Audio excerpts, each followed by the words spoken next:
Oh, dude.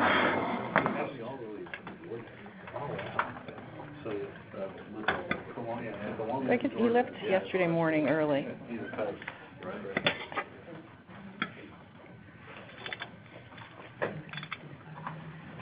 Yeah, absolutely. It's a joy that. But it was very interesting. Yes, it is. How is it now? It's been hot, Okay. like legitimately hot, not just San Diegans complaining. More hot than normal. Yeah.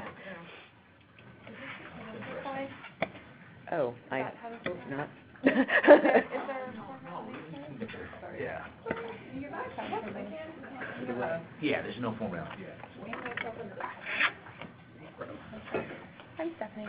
Joy, nice to meet you. Hey, Joy.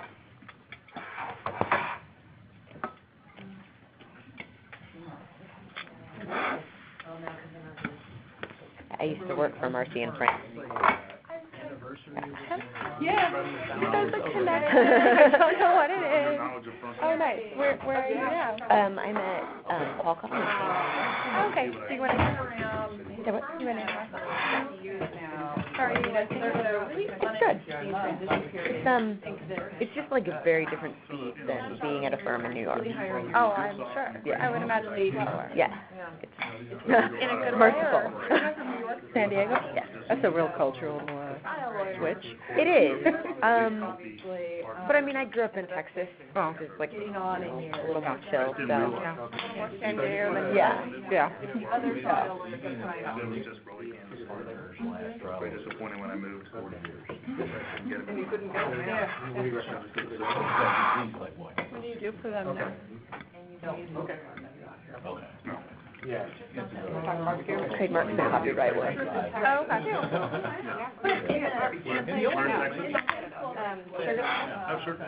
And so, yeah, so that's a fun time because they are. Yeah, like we've got so many customs, I think. Yeah, I grew up in Houston in Spring, but yeah. I'm in San Diego.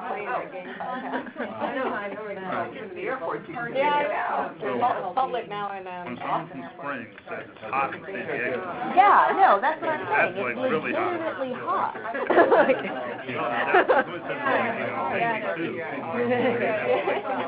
Right, that's like balmy. Yeah. Swishy in here. No, it's been in the 90s with Swishy, so Significant. it's significant. I think we might have a good turnout. I have not heard on the news that it's going to continue through next week. That's probably a good sign because, We don't need that. anything that could be called weather in San Diego is like huge news. Wow. Hi.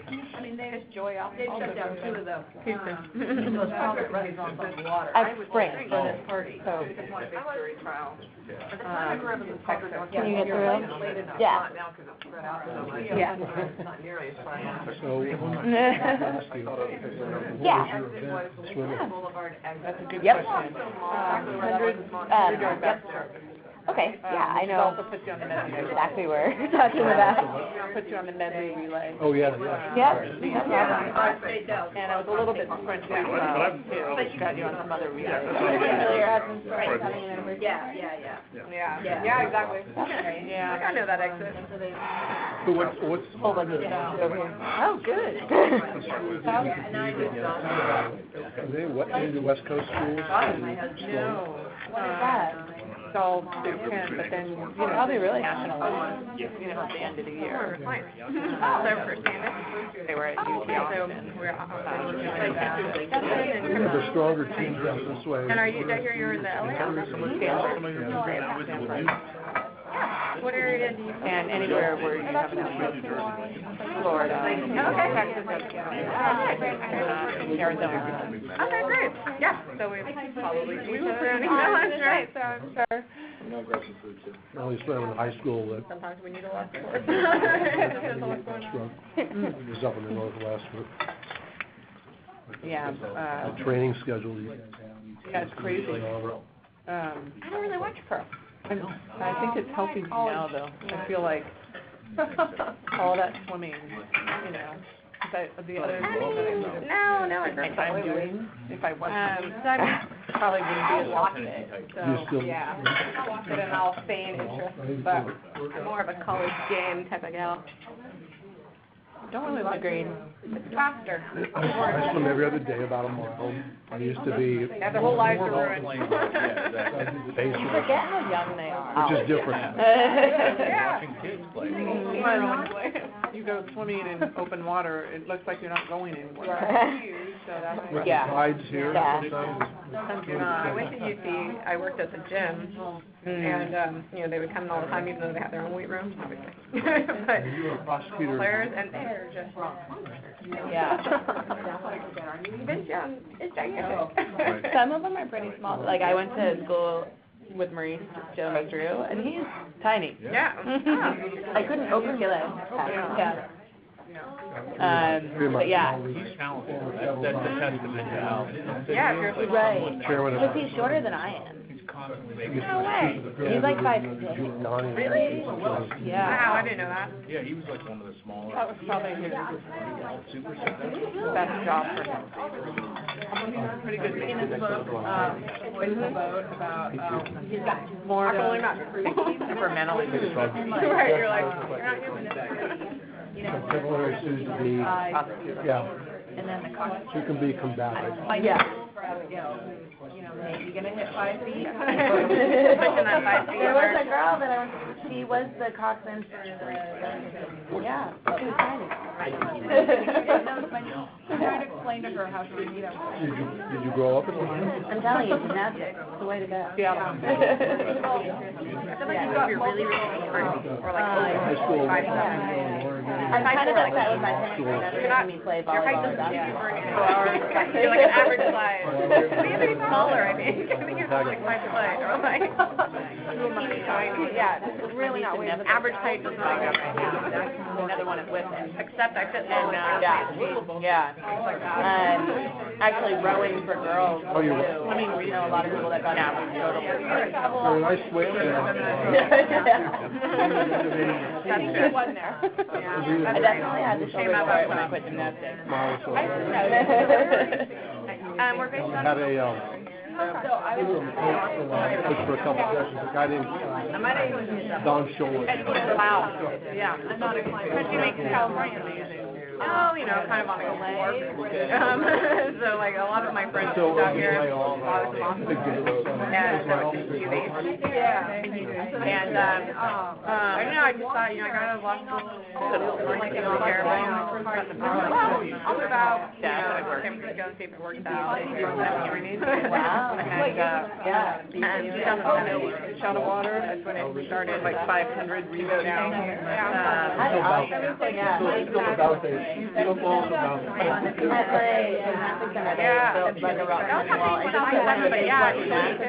So we would all just recline and then jump off and stop.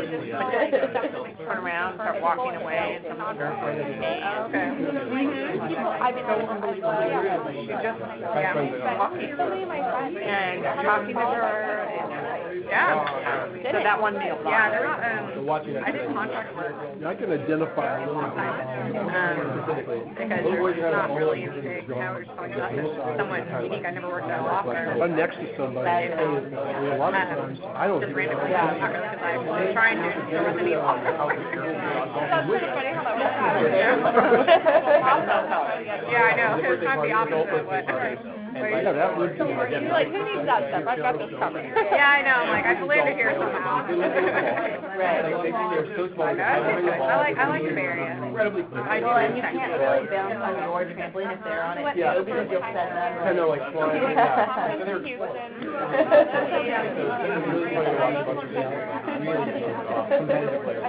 So since you're Little girl. they were flying everywhere.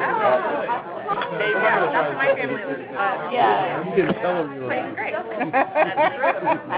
And I've got 2 kids. I highly considered having my very first child. I keep telling my husband, he doesn't want to, like, It's paradise. At first grade. To the dumping center. Well, I grew up in Houston, but. Or like, the one down here is really nice because they have the Olympic bed. Oh, they have like a and Because my mom's tired, patent attorney, they just have to go look for it. Doesn't really matter where it is. So they moved back to Boston this year. And now they're there, my sister is there, so I don't have to go to one house in Texas now, and it's my favorite. Not that I know of the world. Seattle. Yeah, but we go when we throw islands. I'm slowly making inroads. Summer Island. Really? Yeah. Back for Thanksgiving, which is a great time. Yeah, No food for you? Yeah, I know it's fairly big. And now my parents come to my family. Beautiful. Yeah, so I'm hoping, yeah, I see what we're going to do. Like, it's just flat. Like, we play in LA. And I can tell you, like, no, like, yeah. Yeah, I was really impressed. Like, you seem like, and then I went very exclusively, it's very active, like, running and don't go the other way. Town Lake, or the lake by downtown? Yeah, that's the trail. I think now it's called Aladdin. Now that Rob's back. And if you actually talk to anyone, they call it Town Lake. You know, they've been there for a time. And they just renamed it Lady Bird Lake. My sister told me, like, yeah, if anybody says Lady Bird Lake, I know that you guys. So we have but yeah, it's really funny is that we have a couple years ago, we were down there on the trail. What? And I was walking around and I'm like, I feel like South Florida. Because like that guy that was up here from LA. Yeah. I was just talking to him. He's like, yeah, imagine all of It's like take off their shirts, it's like 6 pack. I'm like, I would. or maybe the week oh, you don't want that. I went down to yeah. Got it. I know, and I'm like, That's cool. Yeah. I mean, Because I went down to LA right after he was up here, and so we went. Yeah. But man, I mean, the amount of people in one place, I was just like, Well, that's what I was thinking. I was like, are you gonna get more work now? Yeah, I and when there's young people. Yeah. Not really. Yeah, sure. But, I'm laughing. And then my brother-in-law is just like, he sells exercise equipment, like CrossFit equipment. So he's very like into that CrossFit community. And so he's like, oh yeah, wait till we go over to like the CrossFit. They're going to convert into a publicly traded and the most like people could ever imagine, like a ton of weight. I know. How do you? I don't have any clue as to what that even looks like, but I'm really excited because that's super interesting. Yeah, that is. And to like figure out how to do that, that will be really good. Exactly. That'll be really cool. Yeah. Working with the guys. This is the reason why I mentioned that. It's hard to get around. Hi, I'm Suzanne. I'm Nick. Nice to meet you. Like they're like small pockets. I did. Otherwise, it's like You are Venable? I am. I'm just at the office right now. Oh, okay. How about yourself? I understand. I totally understand. Definitely there. Litigation, trademark investigation, trade dress, Labeling. Yeah, no, labeling, all that. I used to live in that. And Love that. our office is just a couple blocks away in California, so. No, that's right. You walk up. Well, I've been. It was great for a while. And we moved A little bit more than you. I came to work at Guy. Okay. Yeah, it's really nice, but it's kind of really walking. And then before that, I was, You know, and come back and be walking somewhere. Oh, wow. Here in the city. in overseas, several years as a national Called Ballard. Nice. Was that 2008? It was way before. Way before. I never had this. That was very interesting. But you know, there's always up and down. Right, of course, even then. Yeah. So that was very interesting, mainly because it was a national position. So I dealt with Counsel and all over the country, and the style of people You know, because in the Ballard, only it's going to be titled and titled. Is that right? Yeah. F1. Yeah, But in other states, a lot of these, so it's interesting. Yeah. The pace is so different. Very. I wasn't Yeah. The responsiveness people are. because somehow they had to Until somebody in, Atlanta or Georgia or laid back, you're talking to somebody in D.C. and it's like, Exactly. yeah, so. And sometimes it's interesting to see how even in the same firm, these are different regions, right? Oh, yeah, absolutely. But it's interesting, yeah. So now I started with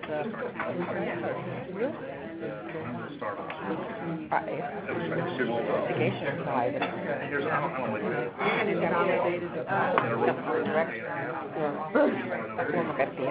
Wow. Computers. Makes sense. Yeah, because they know how to do this. They know how to investigate. In-depth research, investigation. Wow. Really? No. Oh, yeah. No. See it on the street. Yeah, it's really because, it's coming from the discovery world. Yeah, sure. that are in my information bank. I definitely went to the wrong No, one. not I. But yeah. Somehow when I went to I kept the counterterrorism. spot of the address. So for me, it's been exciting. I've only done it 6 months, but learning all this stuff. And I just came back from a promoting on anti-money. That's what it's Yeah, called. for sure. I was like looking at it and Crime. wow, I haven't seen that in a while. It's like that show Narcos on Netflix. Yeah. Right? It's amazing. Because, there's so much fraud. And, My God. We were underhanded in the world. I mean, I've been in, fairly areas of law. Oh, yeah. No, you're not. Trying to do do something. you have accountants that work for you? Yes, accountants. Yeah. Or he was, right? Well, and I had thought about going to the FBI for 3 years. Yeah. And the 2 tracks you can go are like accounting and law. Yeah. But I have an accounting degree. Oh, you Yeah. Yeah, there you go. Our LA office is from the FBI, accounting, CPA, does the forensic accounting piece. Yeah. Well, that's good to know that you have an accounting background because that will. Yeah, exactly. Actually, it's like that's good to know. Yeah. Cost of goods sold, what? But that's fascinating. The really fascinating thing about that too is it's right at the border of right on the kind of cusp of enforcement and then investigation and then traditional kind of IP or corporate practices, right? That's kind of thing. It's really interesting. There's a real need for actual people to go out and understand how to investigate. That's what's so different about being in e-discovery. I mean, okay, you collect forensics and all that stuff and so on, and you put it in a platform, but to kind of understand the intricacies. Something different. Yeah. That's how people are going to get around something. Yeah. Fascinating. I was set to be, I wanted to be in when I got to law. Yeah. That was the next happened. And then, you know what, actually, when I applied to law school and I kind of submitted my personal statement, I was like, okay, I want to be kind of Yeah. And then the financial crisis had to do with it. Yeah. And I was just kind of like, how can what is it about our legal system that allows something like that to happen, like a global economic meltdown? I think after that, I was kind of just I took a bunch of classes in law school about banking and finance regulation, and I kind of just got hooked. Yeah. I don't know, it's always something I'm interested in. Yeah, right. Just, I did that every day. Exciting. Yeah, a lot of people. Meredith, Diana. Where are you? Oh, yeah. Oh, nice. Yeah, that's great. You guys are right here, right? No, we're down in Milpitas. Absolutely. I actually live in Oakland now. I live in Oakland now. Yeah. So you do that commute every day? What? I almost every day. Sometimes like today I get to kind of. It's my understanding, I read that an extra 100,000 That is cool. for the last 8 months. Yeah, just down the hall. I see it. It's like litigation. Okay. So I work a lot with Kimberly. Or like in India. Yeah. I mean, you can't even breathe. And in Tokyo, they can't even breathe. Yeah, it's a lot of heavy gentlemen. Yeah. I know that we did a diversity panel. They always had to upgrade the cars. And I think that there was some discussion about maybe going down and doing participation for you guys. Yeah, it turned out really well. It's a really great discussion. Yeah, but it's been good. I just moved up here in July, so I mean, it's not easy to be a train operator for sure. Right. But now we're standing there. Well, when I interviewed, they were in the other location. Yeah. So I didn't know what this was going to look like when I showed up on day one. I was like, oh, that's a nice surprise. Yeah. It turned out really well. Yeah, exactly. Yeah. Thank you. I'm sure I'll see you on email. Yeah. Have you been up in the city for a while? So did my sister. There you go. I used to live in the city. So are you from Yeah. I just never, like, the opportunities I've had kind of felt the same way. The opportunities never come to be in the Bay Area. Right. And every time they've come, I've kind of just been Right. like, This morning I'm like, these people look so happy and like content with life. Is Alameda the area that has the flea market? Okay, my roommate and I really want to go next Sunday. Oh yeah. Yeah. Oh yeah. So I think there's 10 years. So I don't think everything. We really need a TV stand, so we have like a purpose. Yeah, no, but I always want to go, and then it's like Chicago or something like that. Yeah, like something comes up. Yeah, I don't want to go. Yeah. But that's ultimately the ferry. We were trying to figure out how to get out there. And I wanted when I was pretty yeah, I could imagine, and neither of us have a car, so we were gonna like rent it. So I'll tell her that because that solves my problem. There's also a Very conducive. Yeah. whenever I come to the city, I either take the bus or the ferry, and I actually think the bus is not that bad because it takes up, like, you could get on it at the Transbase Terminal. You go straight on the river. It only has like one stop, like right before.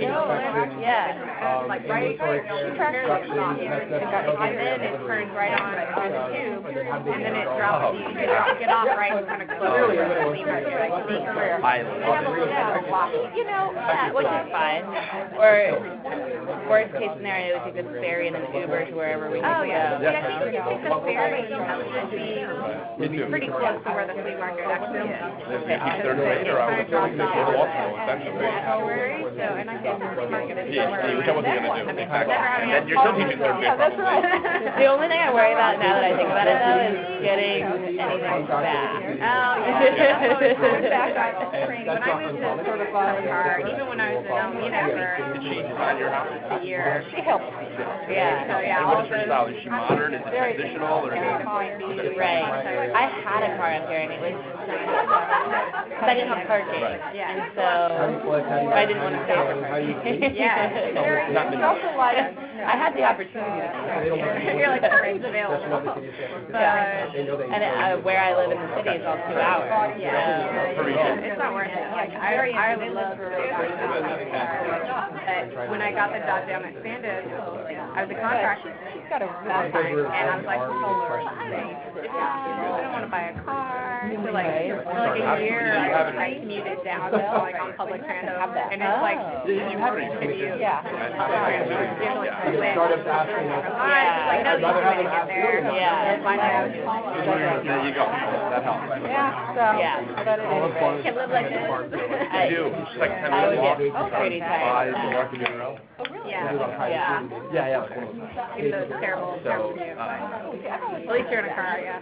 Yeah. So before this, exactly. I Schlepping all your stuff. I do. That's the thing, is I take the bus in, because I live in Pacific Heights, but on the side closer to the video. Oh, okay. Yeah, I and, still live over in Russian Hill. oh, nice, yeah. Yeah, I would have preferred to live in Russian Hill, because worst case you can walk there. Yeah. Whereas my walk would be like almost an hour. absolutely. Yeah, so, but like I left all my stuff on my like my tech bag or like batteries or like, yeah. Now, So, Half the time I felt like I so was it's like, one of those things where it's like, and then I feel like I annoy people. I'm like, sorry. I don't know what I can do. Last night I ended up coming back into the city and then taking my elevator and I had like three, like my gym bag, like I was like knocking people. I was like, I can't do any better. that's the thing. At least I know I'm not the only one. Yeah, no, definitely not the other one. Like getting a dog. My friend just got here. Oh yeah, yeah. You can make that in a Very particular. Short clip. There's no getting around. There's no getting around. because there's no dog door. That's right. I mean, you can't go out. That's right. You can't. Responsibility. Completely right. Yeah, so, because there's certain breaks, you know. No, there you go. But Yeah, my that's, sister was practicing. That's October 15th. We're actually doing Yeah, what? Canada. She was a startup, believe it or not. As an attorney, it's actually fascinating. Not for Because you're watching it go from black to gray to white. And so Yeah. I was going watching You know, it's kind of art and Yeah, she I enjoyed it. Yeah. Well, when I was practicing, no, they're not exactly, they're not getting It's getting better. Gavin Newsom, that he's pushing for legislation. what we're going to do, and then one of my clients, That legalizes commercial title insurance, said, Richard Cummings is business development for it. And it was kind of shocking because I never could see how they got their business. It was one of their business. Right. And then And I when you put put it it together. forward, and I did, and the market, and then just like remap it. I like it. They're doing it, I like being involved in Yeah, art.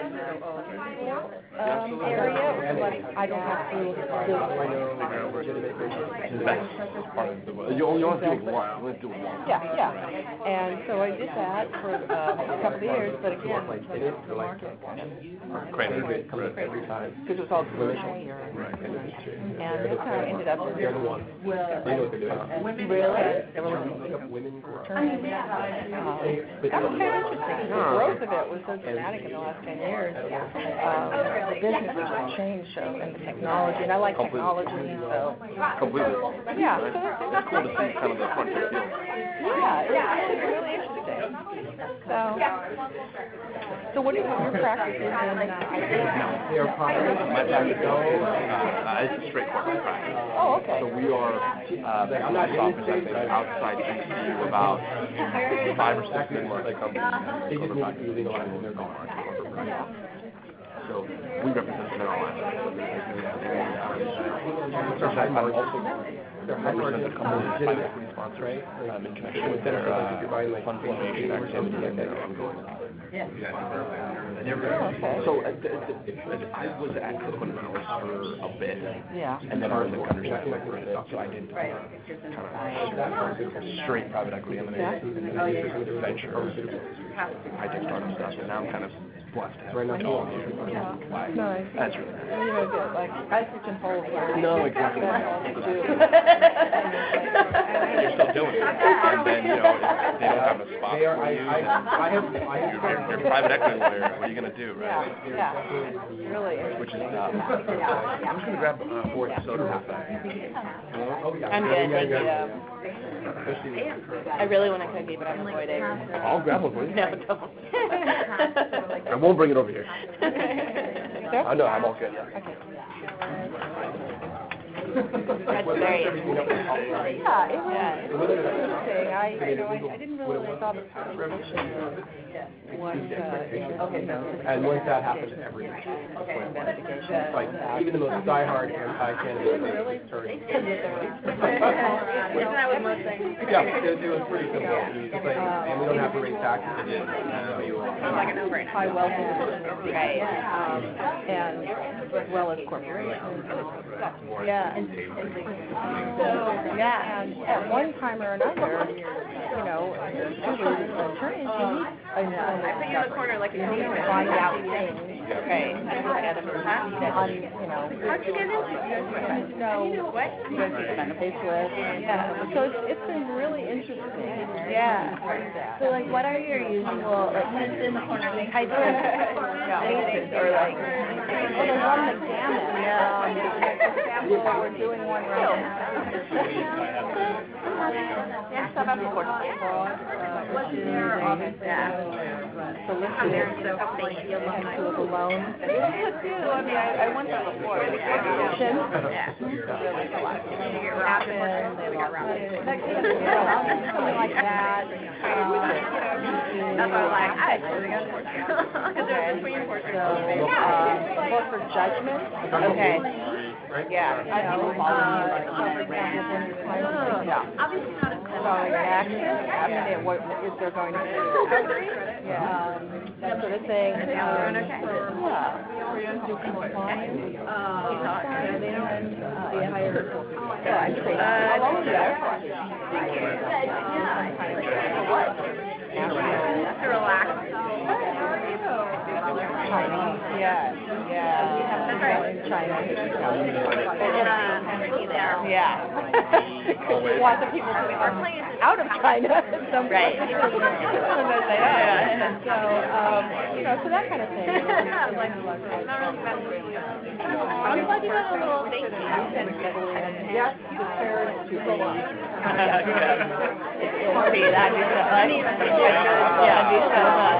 Yeah, I had like my favorite show growing up was Alien. Right.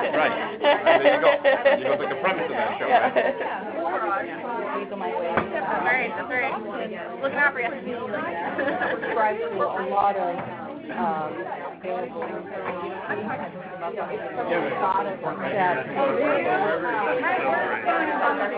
have access to. I know a lot of attorneys go to the law library, but, you know, that's like a Right. you know, okay, they're directed. So we have the access to pay for the licensing to, then we understand the Yeah, so, I respect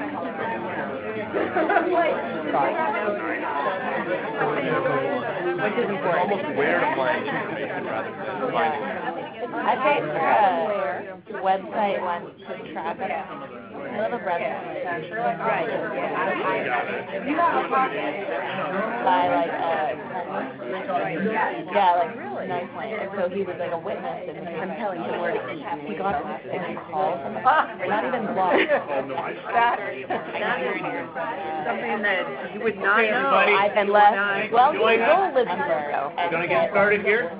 I'm glad to see everyone's got a chance to meet and do a little food and mix and mingle. It's always a good first sign for any meeting of this nature. And glad to see that everyone can join us here in our new, relatively new San Francisco office. Certainly new to me because this is the newest out of all the Venable offices. And we're glad to host you here. So we'll try to make this worth your while and informative and educational. The whole point of this series is to have educational seminars and roundtables in this kind of setting where we're all close and have a chance to mix and mingle, exchange war stories, benchmarking this, and then get into the presentations. When I say presentations, I'm using that probably too seriously. More of a, you know, the presentations and PowerPoints you'll see are here to just kind of guide the discussion. When speakers speak on a particular topic, if questions arise, you know, raise your hands. We will have sort of a Q&A session at the end where we can really get into answering some of the longer questions. But as we go through, the whole point of this is to be interactive and learning and for people to share their experiences and for you to get to interact with some of the panelists here today. So Mo, if you go to the next slide. Today we are privileged to have some really interesting and experienced panelists join us. We've got Ellis here at the end of the table from the Gap, in-house counsel. We have Meredith Levins here next to me from SanDisk. And we've also got some great notable speakers as well with great experience. Kimberly Culp from our San Francisco office, based right here in our litigation group. A lot of experience in areas like advertising law and trademark law and many other contentious areas. We also have Marcy Ballard, a partner from our New York office. Marcy's a key part of the firm's brand and content protection group, also a partner in our patent litigation group as well. And then last but not least, myself, I'm based out of D.C., spend a lot of time at all of our different offices around the country, and also work in the brand and content protection area, as well as IP litigation. So without further ado, let's get started.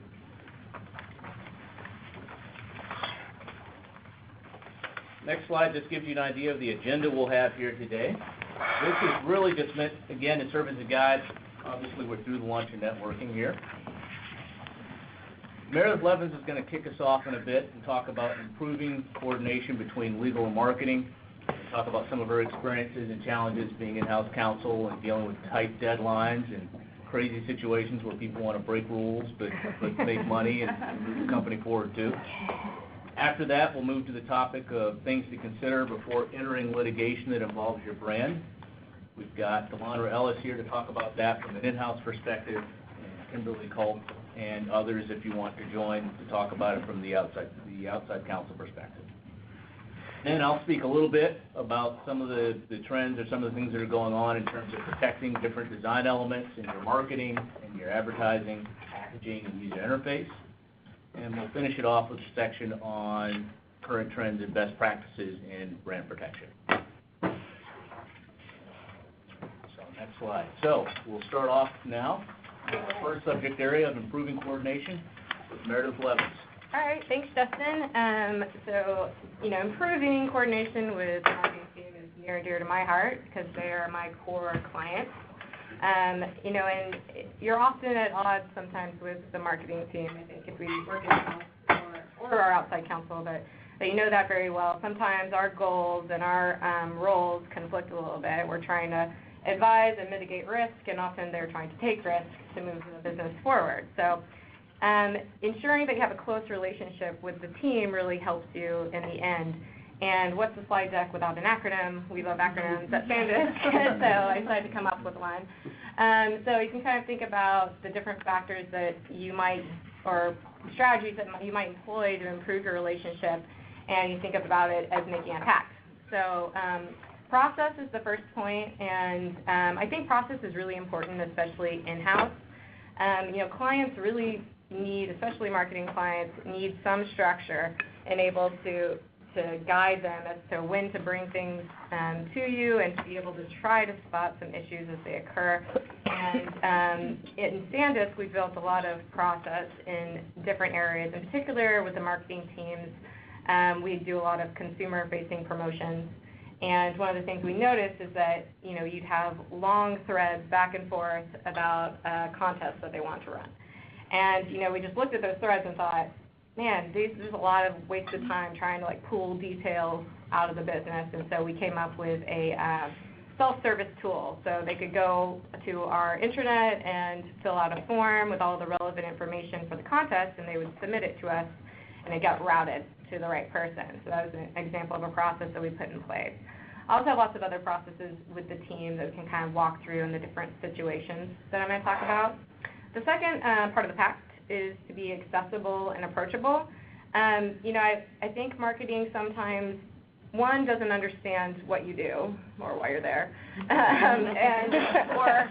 or who to talk to within legal, right? I think we've all had probably the experience where you're identified as legal. Legal told me X, Y, and Z, but they don't necessarily know that it's Meredith that I should be, talking to, especially if you have a large in-house team or, a large group of lawyers. It's important that your core client base knows who you are, what's the best way to interact with you, that you're approachable, so that you can really get the details that you need in order to advise on the risk. The third part of it is communication, and it kind of helps when they can find you so you can talk to them. But also trainings and really maintaining a good working relationship, and that all comes from communication. If you know what they're doing, you can advise on the risk a lot easier than if somebody comes to you the last minute. And I'll talk a little bit about that in the first situation. And then trust. I think, the goal of being an in-house counsel, at least for me, is to be a trusted business advisor. And they won't talk to you if they don't trust you. And so that's pretty much how you make a pact. So let's go to the next slide about situation 1. So I'm sure this will sound familiar to most people in this room, and if you're outside counsel, this is what happens. So it's Friday at 5 p.m., you are blowing up. You got an email, a call, a text, in the span of a couple of minutes. I call that the trifecta. And if you're really lucky, somebody stops by.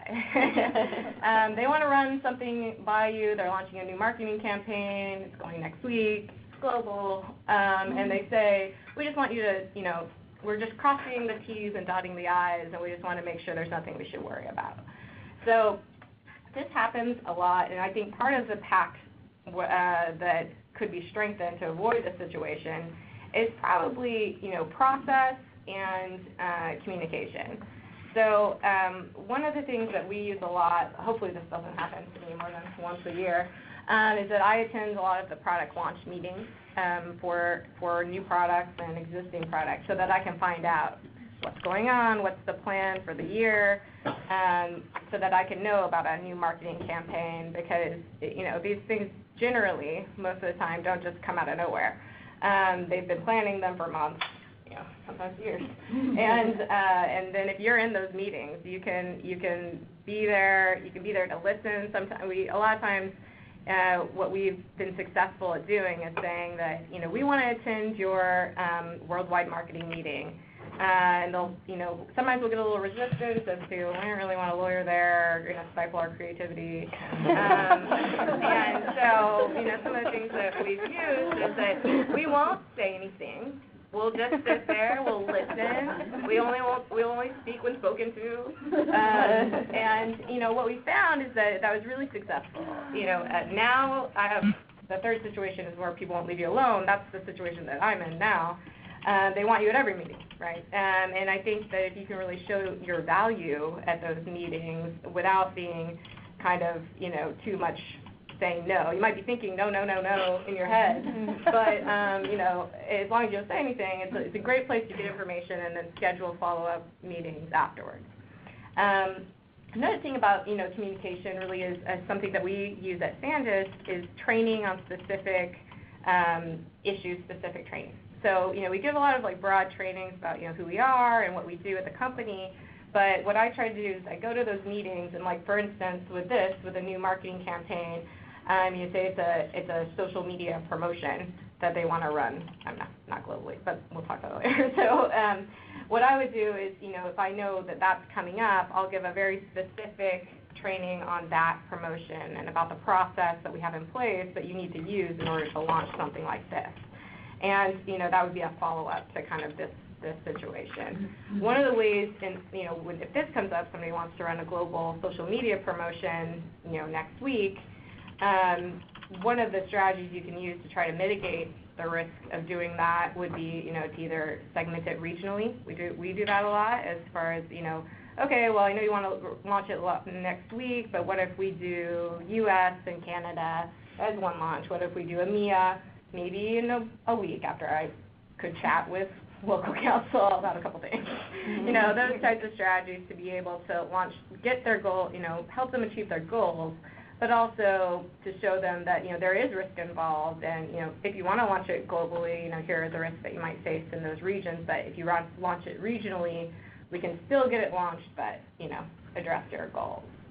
So does anyone else, does this sound familiar to anybody in here? Yeah. Okay. I'm like, this is my life. Yeah, exactly. Welcome to my world.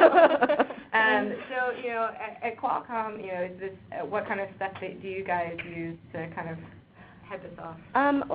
We have some similar processes. We've got some web tools where, people fill out requests, but one thing that we've noticed is that it always has potential to go awry.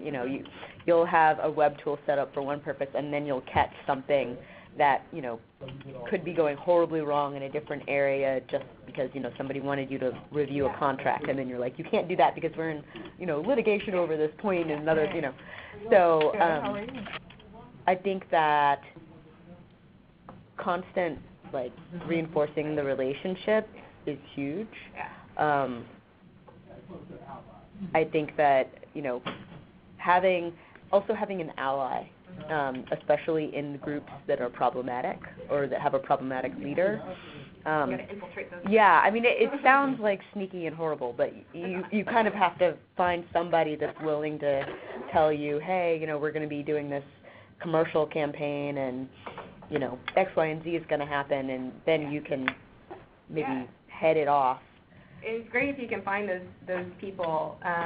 For a while, we were, you know, trying to set up kind of a legal liaison program with the business, and it's great if you can find those people because there's always somebody in marketing who likes legal, you know, and that wants to know, or who is interested in the law, or, you know, is more process oriented. And finding those people is really important because they can be your ally, and they'll tell you when the meetings are, and so you can be there. And I think a good point about the process is that all of our processes are very iterative. There's not something that we put out there and then we just leave it for a year. If we see it's not working, then we change it. Or if we see that, you know, you're getting, through commercial requests, you're finding out a lot about marketing, then you can set up a different process for that team and kind of find out information that way. So it's a really good tool to use to get that kind of information. Anyone else have any comments, like, on this situation they want to share? So those last-minute Friday runs, how many of those do you think are due to people avoiding legal in the first place? A lot. So that's a good segue to the second situation. So maybe in that email or maybe in a different email, I always read down the thread. I read the entire thread because I like to have, you know, all the details. You're a lawyer, you like to know the details.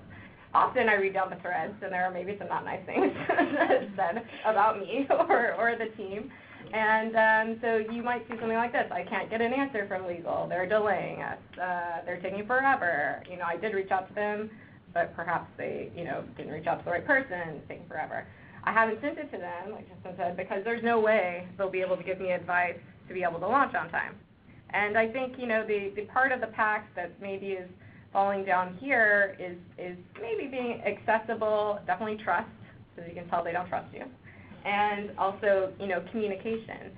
I think that, you know, sometimes the business sees legal as like, oh, you're so busy, you know, there's just no way you'll be able to get to that. But if you really have good communication with your team and they know what you do and they know that you will respond to them in a timely fashion, then they will come to you and can kind of avoid some of this takes forever. One way that we've used at SanDisk is that I have an open hour, kind of like office hours that I used to have at college, with my core marketing teams, where it's 1 hour a week that I sit in the cafeteria, and if they have a question or they want a status, they'll come by and they'll ask me.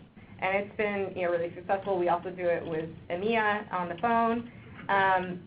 That kind of heads off this sort of, you know, they'll never answer me, because if they tell me, well, you're not available, and I'll say, actually, I'm available every week at this time. And what we found is really helpful is that we've gotten support from, you know, senior management, their VP of their department. You know, we've made sure that they know that this time exists. And, you know, I've had several situations where, like, oh, legal delaying it, and I've had their VP say, well, did you go to her open hour and ask her? Because I don't think that, you know, that you did. I mean, these are tools that you can use. So I'm sure everybody has heard this. And, you know, those are some of the things that have worked for us. And actually, I get a lot of information in that open hour, especially, you know, even when, you know, we have a process in place, or, you know, they've had training on a specific issue.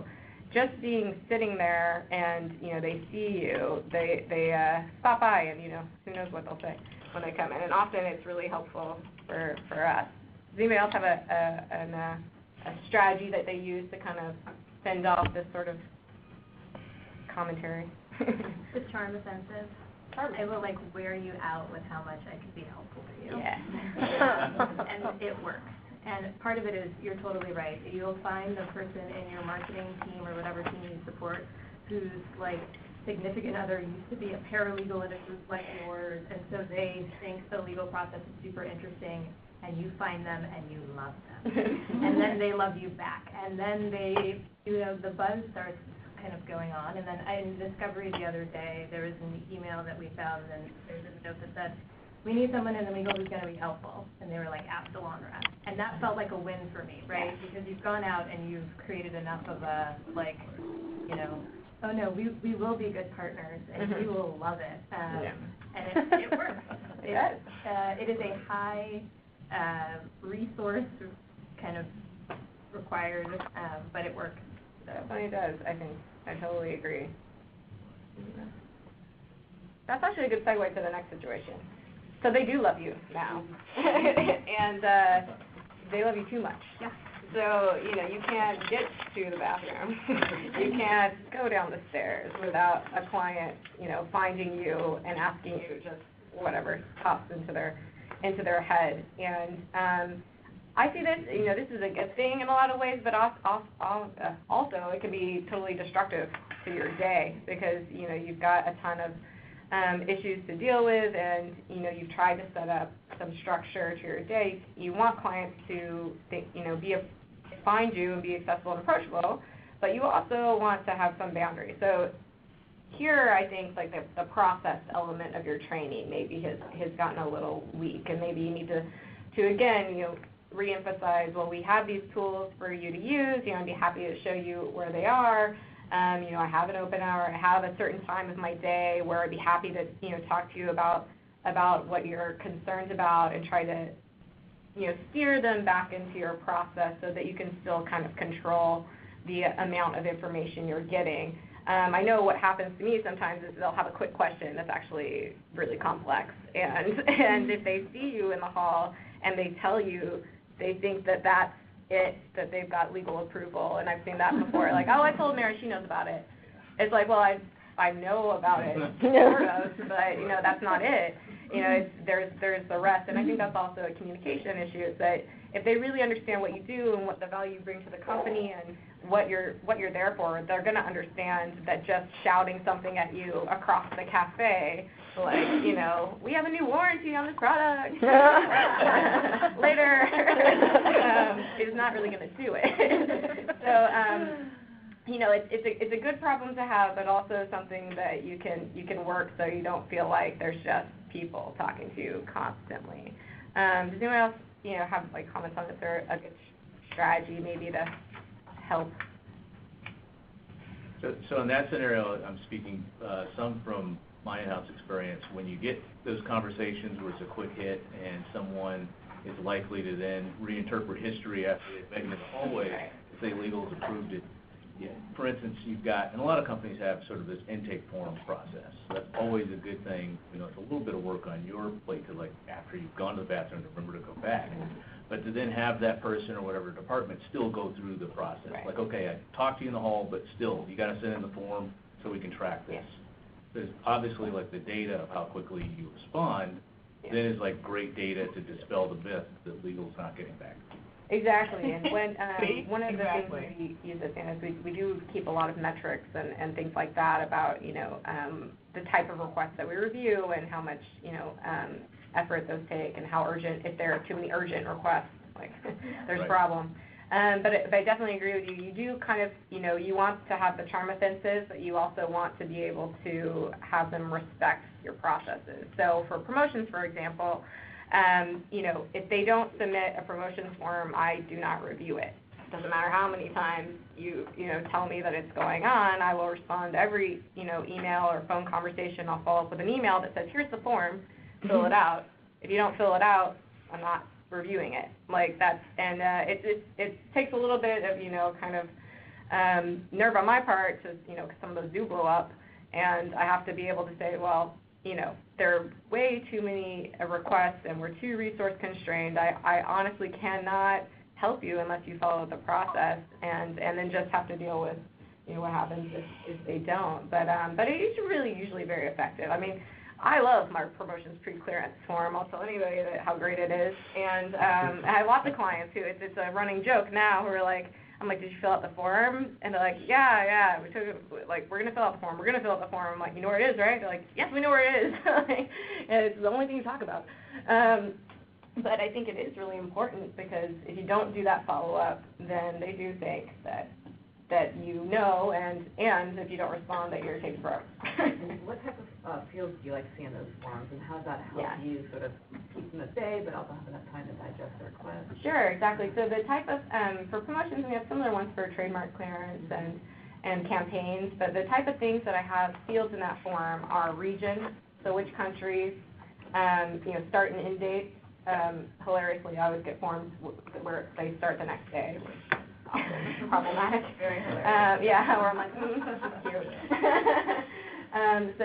Mechanism for promotion, so I know if it's a contest or a sweepstakes. So if I see a sweep that's in Europe and certain countries, I can automatically respond to say, we need to change the mechanism. It's prohibited in those countries.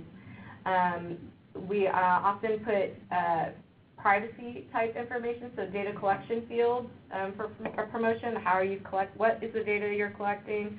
Because as we all know, every promotion has to have some data or usually can't get the prize. So we have those fields in there, and if you're using a third party. So the third party field was one that was particularly important. And over the years, we've done a lot of training because what would happen is they'd fill out the form, they'd give me the 2 weeks that I say that I need, but they hadn't gotten the contract in place with the agency.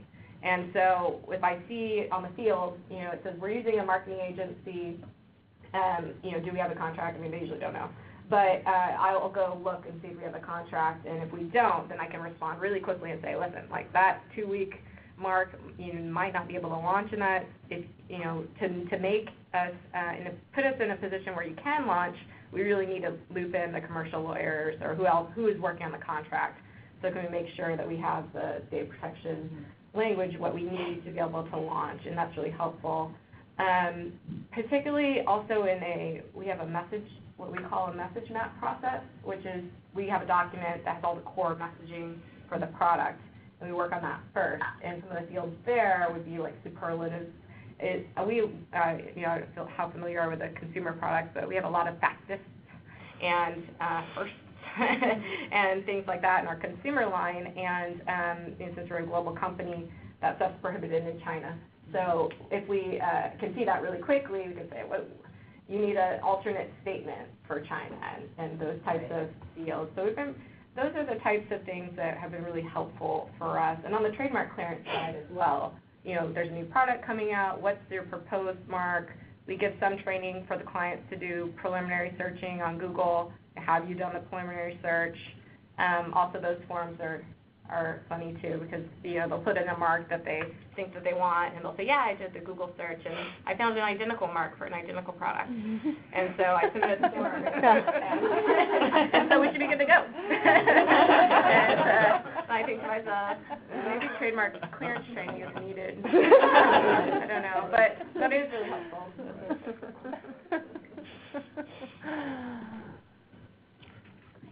Awesome. Any other questions for Meredith? If there are, we'll catch them on the back end or our Q&A here. So is it a problem if there's an identical mark with an identical Depends on your budget. Exactly. That's a great answer. Depends on your budget. For us, it's a problem. Only if you're a lawyer. So now, with that, we'll move on to the next subject matter area here. Key things to consider for entering litigation involving your brand. And kick off and lead our discussion on that. Sure. So I'm Ballard. I'm Senior Corporate Counsel at Gap, and one of the many things I do besides trying to charm my marketing business partners is I'm the head of our IP and marketing and advertising litigation team. And Gap is a cool company for a number of reasons. We run 5 brands that have pretty different models, actually. Gap, Banana Republic, Old Navy, Athleta, and Intermix are all part of the Gap Inc. family. The first 4 are all kind of designed in-house, and then Intermix actually plays in the luxury market and primarily sells third-party product, mostly high-end designers. Because we are kind of a range range of price points and a range of customers and different business plans.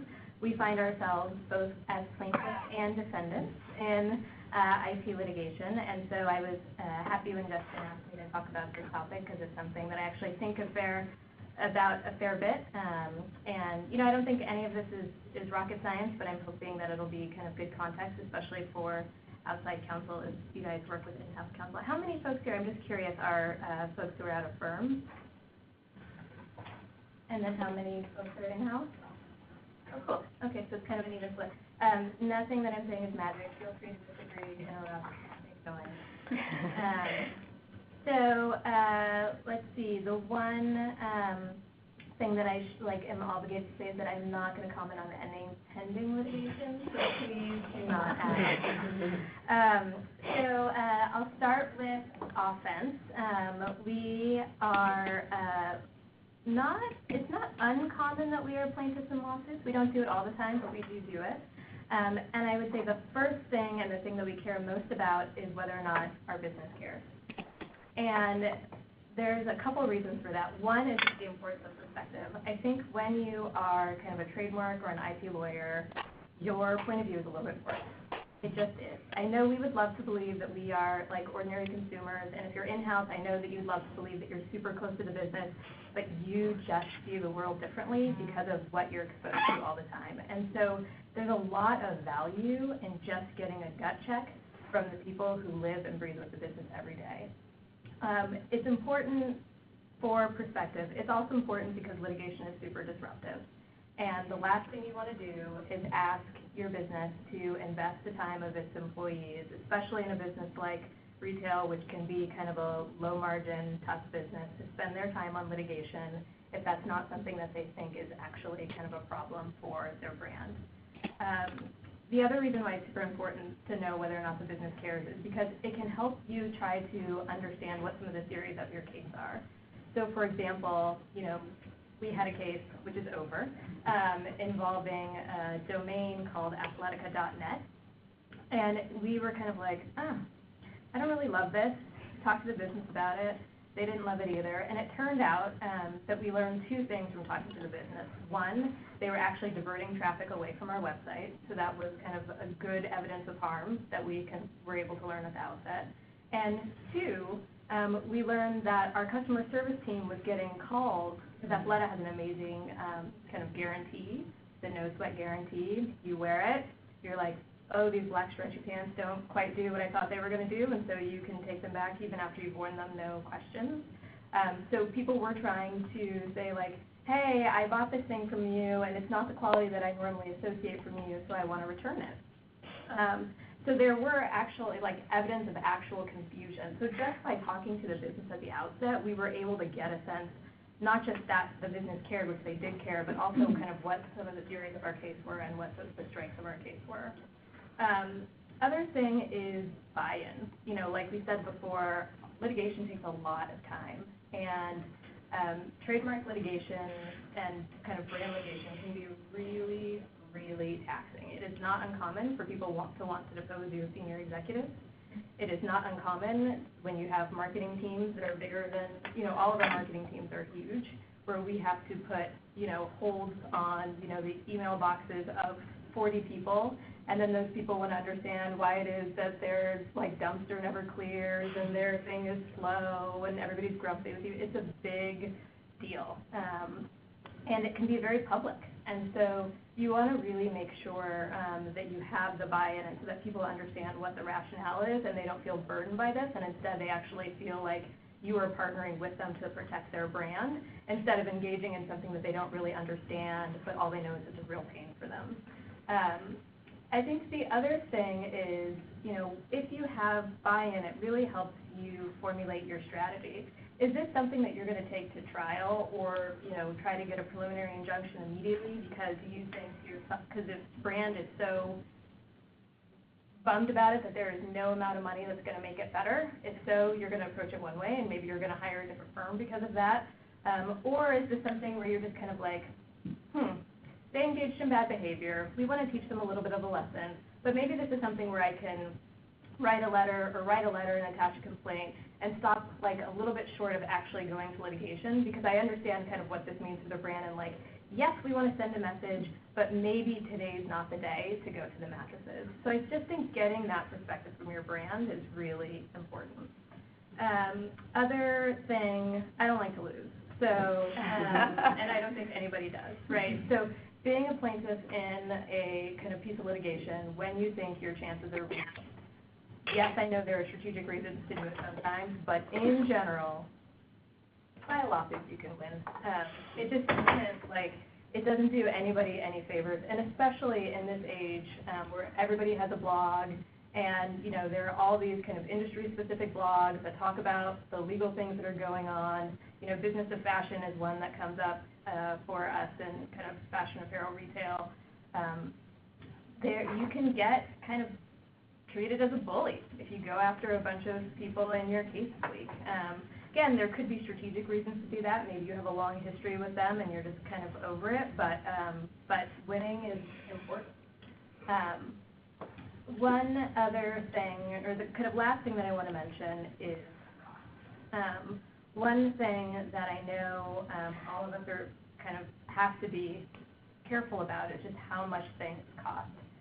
But when you are talking about brand litigation, if you sincerely believe, and I think you should believe this if you're going to bring a lawsuit, that someone is doing something that affects your brand, that is either dilutive of your brand, that is going to be a potential source of consumer confusion, then it is worth it to spend the money. So it's not kind of that typically doesn't weigh into the like, will I do it or won't I do it? It's more of a like, who am I going to pick to do that for me? And that helps you think of, and you know, there are cases where you're like, this person has deep expertise in the use of design marks on athletic wear, in whatever, and it is worth it for me to pay that person's rate. Or you may have another case that you feel kind of doesn't need that kind of dust, and maybe you can come to another deal. So cost factors in. Nobody is going to be, you can't be in-house to be cost agnostic. I mean, maybe there is some place where you can. I don't know it. Let me know when you find it. But it's not, like, if you really believe in kind of protecting your brand, cost alone probably won't be the thing that decides whether or not you're going to go. So those are just a couple of... Can we quote you on that? Just make sure to keep the loan. And then when I, like, strong-arm you for, like, a special 6-fee deal, you'll know why. So those are just kind of a couple of things that we think about when we are on the plaintiff side. On the defense side, you're going to hear a lot of the same things. Does the business care? Go ahead. Before you go to defense, can I just ask a question? Because I, as outside counsel, believe it or not, get this more often, many times, where you have a client who has a passion about their brand. Mm-hmm. They want to bring a lawsuit. You tell them there are no damages here. You know, you may be able to stop this one entity from doing what you don't like that they're doing, but it's going to cost you X, and you're not going to you're going to recover zero, and they want to bring it anyway. And in fact, they get angry with you. And I think maybe getting angry with you is a little less than when they're getting, like, you know, I could lose, like, they could just walk away from my firm. And so sometimes I'm put in this awkward position where I am bringing that plaintiff suit that's not very strong. All we might get at the end of a lot of expense is maybe an injunction. When you get that, how do you handle that? Yeah, I mean, I think Meredith made a couple of great points. One of them is communication, and I think as lawyers, we are in the business of having hard conversations, including, it's so painful for me to say this to you, but our case is just not that good. And I think that we certainly, you know, one of the many jobs of an in-house lawyer, and one of the kind of ways that we add value is to try to kind of help really our outside counsel translate kind of some of those moments to the brand, especially when the brand is really passionate about it. I imagine that you have as many clients who are in-house counsel as you do who are actually marketing folks who aren't necessarily as savvy about kind of what the opportunities are. And I think, you know, all you can do is be kind of as kind of upfront with them as possible. But one thing that I will say I find super helpful when I work with outside counsel, and I tried to do it when I was at outside counsel, is talk about what the other opportunities are. Because litigation is a tool in the toolbox. And one thing that we see kind of a ton of, and I think, I don't know if this is true outside of the kind of fashion apparel industry, but when there are kind of matters like that more and more brands, we have not done it, but more and more brands are actually going to social media to complain about it. And they are using social media as kind of a public shaming forum. And it is free, and many people have enough followers, and then other consumers will get grumpy. And it is amazing at how effective that is in getting people to stop doing what you want them to do. How that's really interesting. That ties into sort of the end and the best practices thing. What was the time frame you saw this shaming start to happen on social media? Because that seems like a recent phenomena to me, at least. It is. I would say I've been in house for 5 years. It has been around during that time, but there's been kind of a hockey stick. I think I'm seeing more and more of it. I think, we in general just don't comment about claims. That's not what we do. There are a lot of other brands, especially smaller brands, who are a lot more comfortable talking about claims, whether it's as a, like, I can't believe so-and-so did this thing, they're trying to be like us, or whether it's, so-and-so filed a lawsuit about, there was recently a case about this, about a woman who claimed that she invented the mule, which is a very basic shoe, and had gone and complained about how someone else made a mule, and the people she complained about were like, get over yourself. And they wrote, they ended up having a little bit of a social media war. But the people who were accused, the defendants, actually, a lot of people came to their defense. It's a very basic shoe silhouette, and any one designer trying to say that they control it is a problem for the entire industry.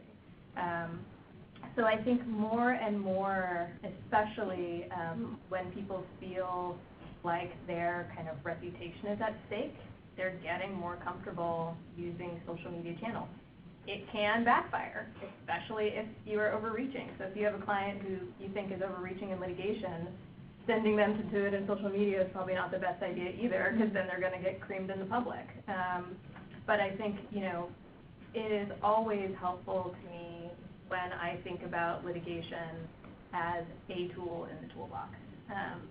And, that it could mean social media, it could mean that we start with a letter, it could mean that, they push for a business-to-business conversation. There are lots of ways to win in the market. Thank you. The other option, like this letter. Potentially, yeah. Isn't that sort of the pathway towards litigation? Isn't that sort of like, we're going to see you guys later? It's very like antagonistic how you put them become. It doesn't have to be. That's the, It's a nice suit. Yeah, we accept them, and sometimes they're more effective. We're sure it's a mistake.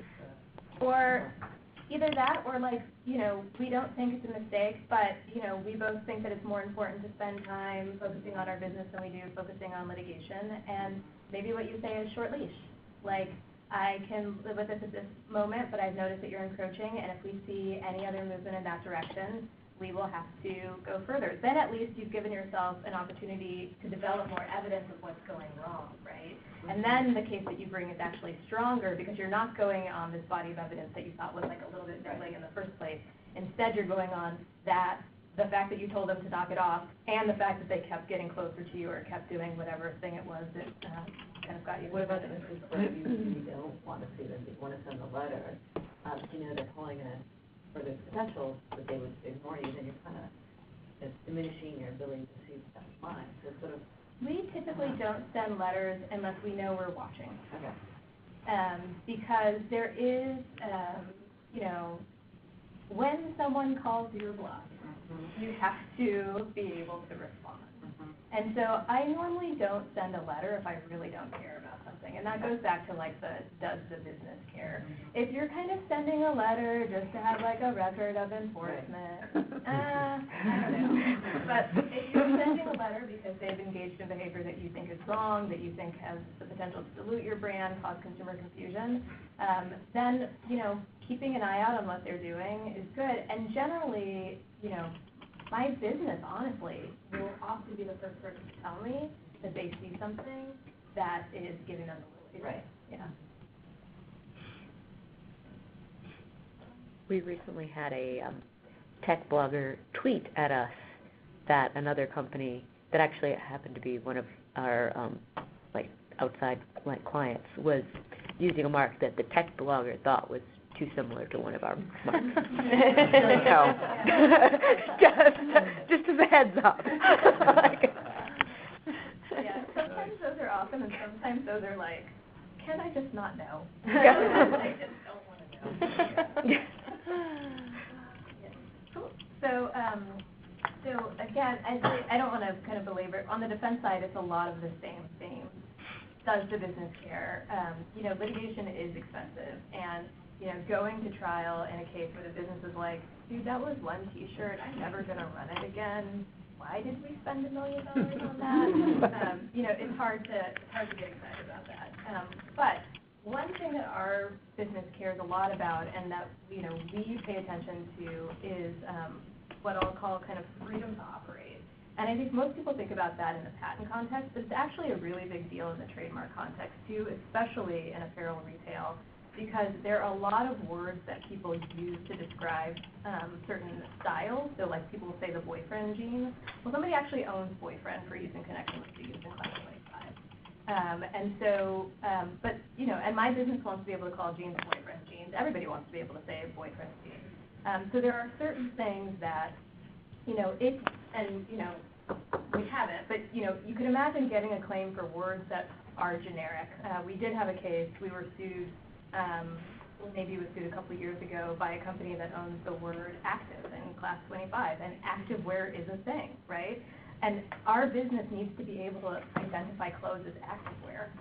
So that is something that we have to be aggressive about. They can't be the only person in the market who can't call their black stretchy pants activewear. So, we really think about kind of what does this mean long term for us. If it means that I have to stop selling a T-shirt that was only slated for a single season, we could probably live with that. If it means that I can never use certain words that are like generic in the market to talk about our clothing, that's a bigger deal, and it's something that we'll fight kind of harder for.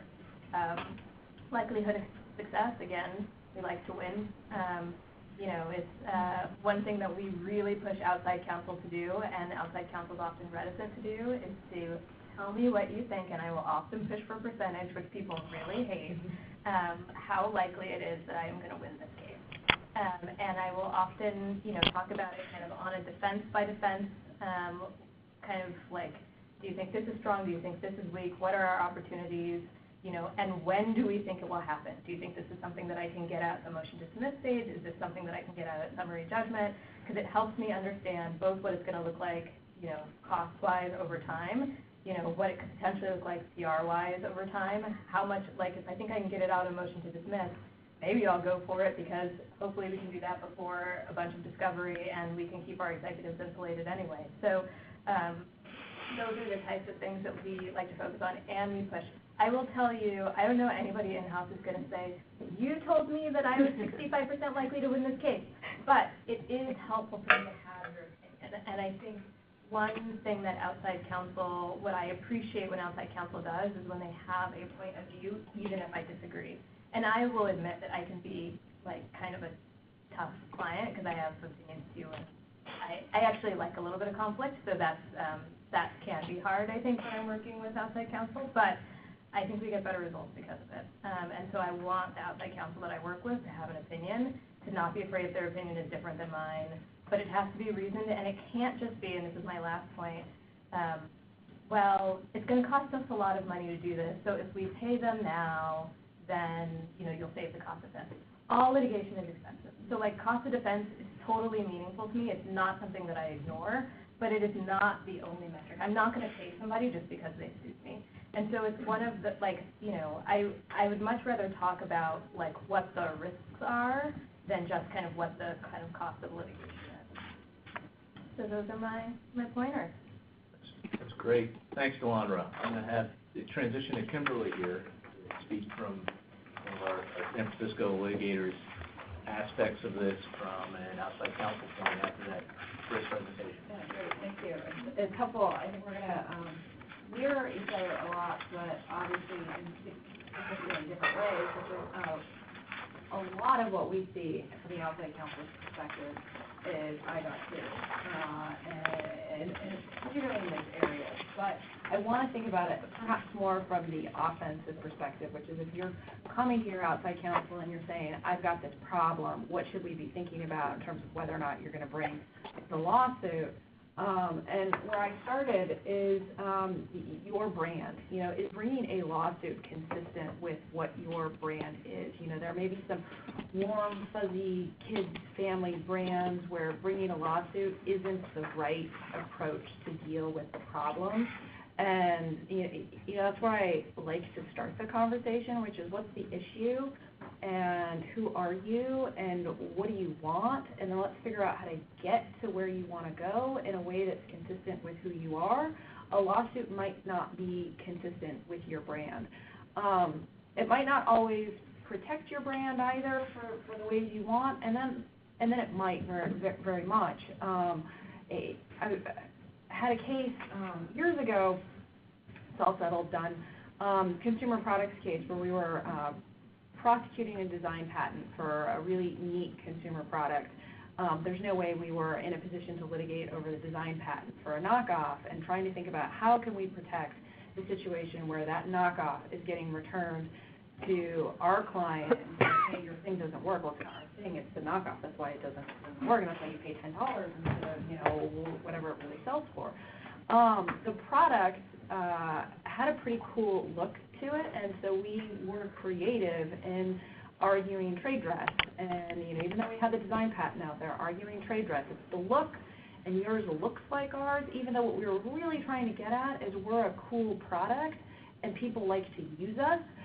But it was important to bring the lawsuit then, right then, because the brand was cool product, fun to use, you're going to like using it, and the confusion was destroying, you know, what the brand was really all about. So thinking about litigation and how it fits into who you are, important. It ties into your business plan too. You know, if you're going to stop selling the product, you know, the consumer confusion may be a big issue, but not really, because that's the last time you're going to run the product. And you have the new, better, cooler, more improved version, and they don't have that technology, and is it really worth the cost of bringing a lawsuit to protect that product, that brand, that thing, if you're not going to run it anymore? And so from me, having that conversation about, do you know what your business plan is? Do you know where you're going? Litigation might take a year, it might take 2 years, it might take 3 years, it might take 2 months. Let's talk through this. And if the answer is, I don't know, well, let's get that information, because we want to make sure the company is on board with the litigation if that's the road you're going to go down. On the flip side, though, the business plan, really important for the defensive side of things. Is this something that's worth fighting about? You know, can you give up? Can you give up quickly? Can you give up, you know, maybe not as quickly? Consumer products trade secret fight case that resolved last year. We weren't going to run any of the products anymore, so it was really easy to say, okay, well, we won't sell that one, and we won't sell that one, and we won't sell that one, but we really, really care about this one, and then negotiate on the one product you care about. So thinking a lot about what the big plan is for the company, both on the offensive side and on the defensive side, may make settlement easier. It also may make, will help make sure you're making smart decisions over whether you're going to really bring that lawsuit or not, because lawsuits are costly. You know, what are you willing to spend? Do you want to do a cease and desist letter? Do you want to have a little case, a big case? Where's it going to be? Are they going to sue you back? Who are you suing? So really thinking about, is this an investment of time and money that the company is willing to make? And having that conversation out at the front end, just to try and head off surprises is just important. And with that too, what are you going to get? What do you want? Brings us back to the idea of your brand and your business plan, but what's the ultimate end game? What are we trying to get? And then let's craft a strategy to get there. And having that conversation, really important. Timing, something, that's rather important to think about. Are you running a campaign right now that's inconsistent with the arguments you might be making in the litigation? Do you want to run a campaign in the next 3-6 months that's going to be inconsistent with the arguments that you're going to be making in the litigation? So really thinking about the overall business and how this litigation fits into it if you're going to bring it, because you have to think about those different pieces. And then exposure. If you come out and you bring your lawsuit, are you going to get hit with a lawsuit back?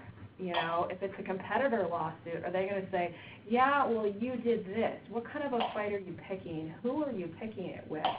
Competitor cases in particular, because, usually they will say, well, I'll have something back. You have World War II, World War III with a competitor. Do you want that? Are you ready for that?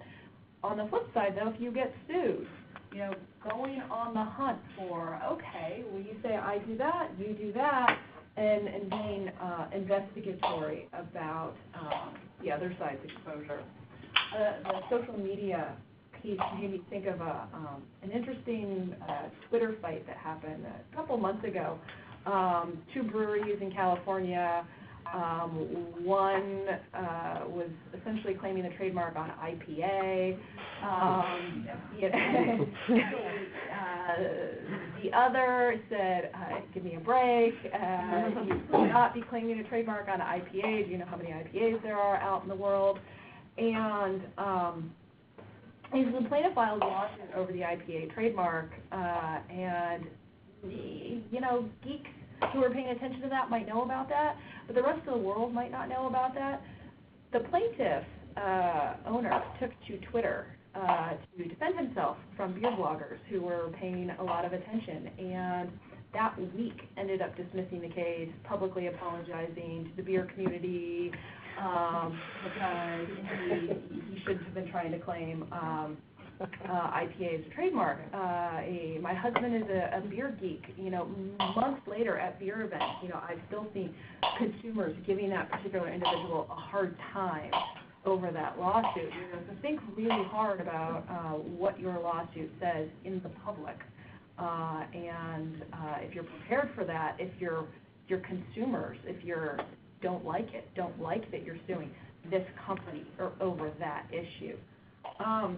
And then counsel. If you're going to bring a lawsuit, think very hard about counsel. And, and I don't actually mean think Venable. I think about what you're doing, how it fits into the big plan. You might not need a huge firm. You might need a very specialized person in a very specialized jurisdiction to get the job done. And so what is the job? Who's your attorney? Why is that person or persons your attorney?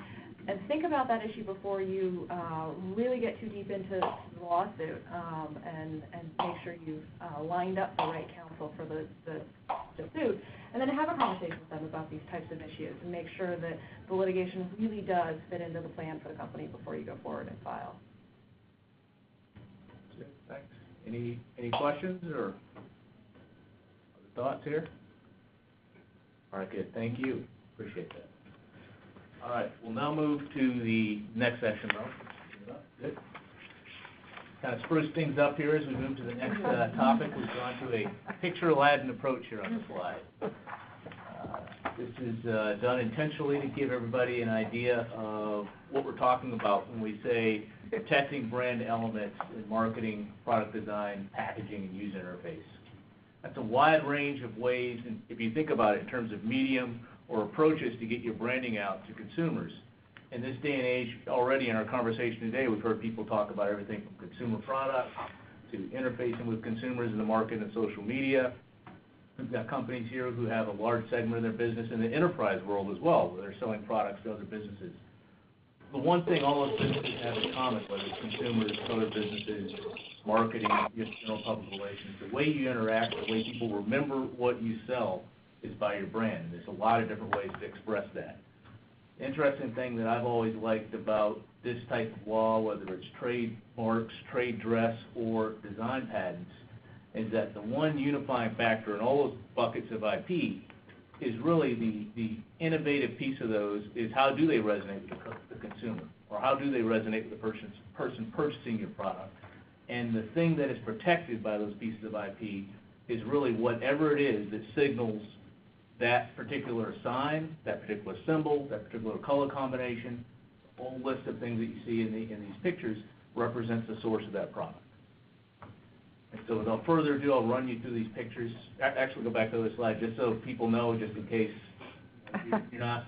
The Reese's peanut butter cup is self-explanatory. I'm sure everyone's had a few of those. As we have Halloween coming up from our kids, I'm sure we will have more than those we can handle in the house. It's an all-year-round candy. Yeah. Not just for breakfast. That's right. Right. I'm sure that a few stashes here in the office we have. There's a bowl in that corner. Yeah. Good. Thanks for letting me know. So if we go to the upper left, you've got the famous Louis X Red Sol. Not only have included the Red Sol out of the actual trademark application so that you guys could have the actual view of it, but the product next to it so you can see it in the market. You can see why that's pretty powerful to have. Obviously that is a sign, if you will, or a symbol or a mark. It gets people's attention. You buy those types of shoes. When you're wearing it, that's like a walking advertisement. What better branding than to do something like that for the shoes? To the right of it, you've got the famous Burberry plaid. And for a reason here, with the exception of the Reese's here, I haven't put, the names underneath the pictures because these are the kind of things that we found, and it's always interesting to show these to people, that for the most part, people understand or can connect what brand matches whatever image we're showing here. To the right of that small picture there with the blue roof, famous IHOP chain of restaurants, where I'm sure just like if you're not eating the Reese's 24/7, you probably love to have breakfast 24/7.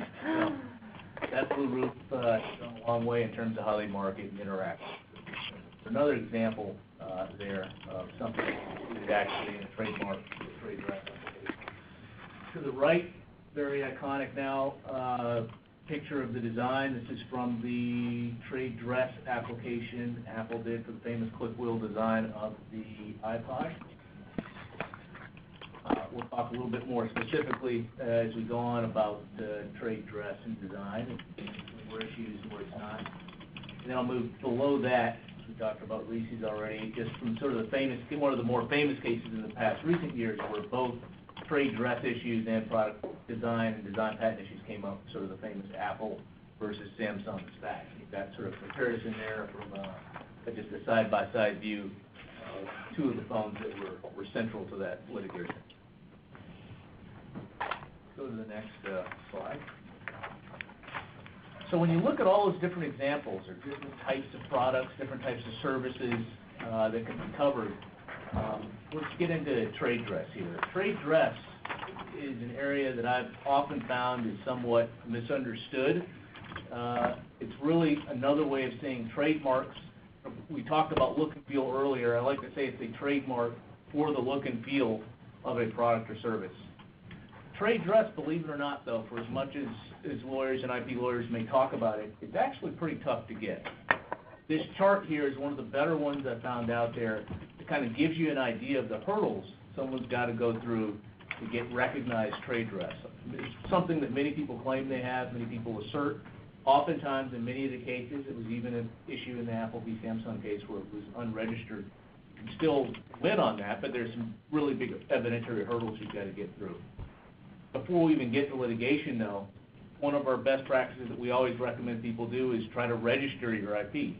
Trade dress is no different, just a form of a trademark. So the first question, the beginning question when you go through the process, when you're trying to apply for trade dress protection, is whatever I'm looking at, whatever mark, whatever symbol, whatever color combination, something that's going to be a trade dress. One of the key definitional things that you have to understand here with trade dress is that you can't trade dress anything that's functional. What do I mean by functional? Functional is, for instance, anything that provides utility or a use. So on a water jug is functional. A tool is functional. A handle on that water jug is functional. Something that's ornamental, however, and distinctive, something that has nothing to do with the function of a particular product, that ornamental piece can have distinctiveness that will get you by the second hurdle, the registrability. Oftentimes, making those distinctions is not easy. A lot of times lines are blurred. Think about the example I gave of a water jug. A water jug is just a simple looking water jug you use to water plants. That is utilitarian in essence, but maybe the design on that water jug or line of water jugs is something that you could trademark. Something that design maybe in combination with colors could be something that could be subject to trademark or trade dress protection. Or if for whatever reason, although I guess it wouldn't be good engineering on the one hand, you had other things protruding out of the exterior of the water jug to make it look like some piece of artwork, but it still functioned as a water jug. Perhaps those things that you put on it, say if you have certain flanges, or maybe you put wings on it or something like that so it looks like a butterfly, that aspect of it may be protectable by trade dress, but not the actual water jug itself. So those are just some quick examples of how that distinction can be kind of blurry for some people. And a lot of battles in litigation go back and forth on those issues. Was it functional or not? And is what you're claiming to be trade dress distinctive? And that's what this chart goes to. There's really the other point of this is it's really, when you do get to something that is protectable by trade dress, there's really two ways to look at it. Either as something that's grouped in the area of product design or color. Case law is developed as such in the U.S. that product design and color in and of itself is something that can't be inherently distinctive. So oftentimes you don't start right off saying, hey, our blue roof is distinctive and thereby we should be given this trademark for it being blue. You only get that after you submit evidence or, in a sense, almost lobby over time to show that that blue color is something that consumers recognize relates to you and your company. The product packaging, on the other hand, can be inherently distinctive. It's got to be something that, of course, is unique packaging. You see that a lot in the food industry. You see it in cosmetics as an example, where there's really ornate packaging. Half the time, packaging is really what helps sell a product and makes it seem high-end. And if you do have distinctive packaging, that can be registrable based on its inherent distinctiveness. If it's not inherently distinctive, however, again, you've got to go through the process of submitting proof of secondary meaning. Quick example here, what's proof of secondary meaning? How do you show it? One of the most often things used to show that are things like survey data. Over a period of time, a company may say, for instance, during the prosecution process with the USPTO, look, for the past 2 years, we've got all these surveys. Out of our class of products, our product line, 80% of consumers associate red with my type of shoes. Or 80% of consumers who are going out looking for breakfast, when we surveyed them in unaided tests, associated that blue roof with IHOP and pancakes. And that kind of data will help you prove that you've got secondary meaning. Question. How often do you see companies putting forth that kind of information just for the purpose of getting a registration instead of in litigation? You see it, I would say, more so in the litigation than you do, certainly, in upfront. Yeah. Most companies, and you probably know this from experience, can be somewhat short-sighted in terms of taking on an IP strategy where they think about their trade dress that deep ahead of time, where, okay, let's day one start collecting survey data. Oftentimes they're kind of experimenting. Okay, well, consumers really latch to this, will they latch to that? Some who have a plan to do that, one example I can give you is Apple. Almost day one, week one of launching something, they're already collecting sort of as a method of operation, that type of data, and looking to submit it very early during application times. But that's not typical for many companies. Good question.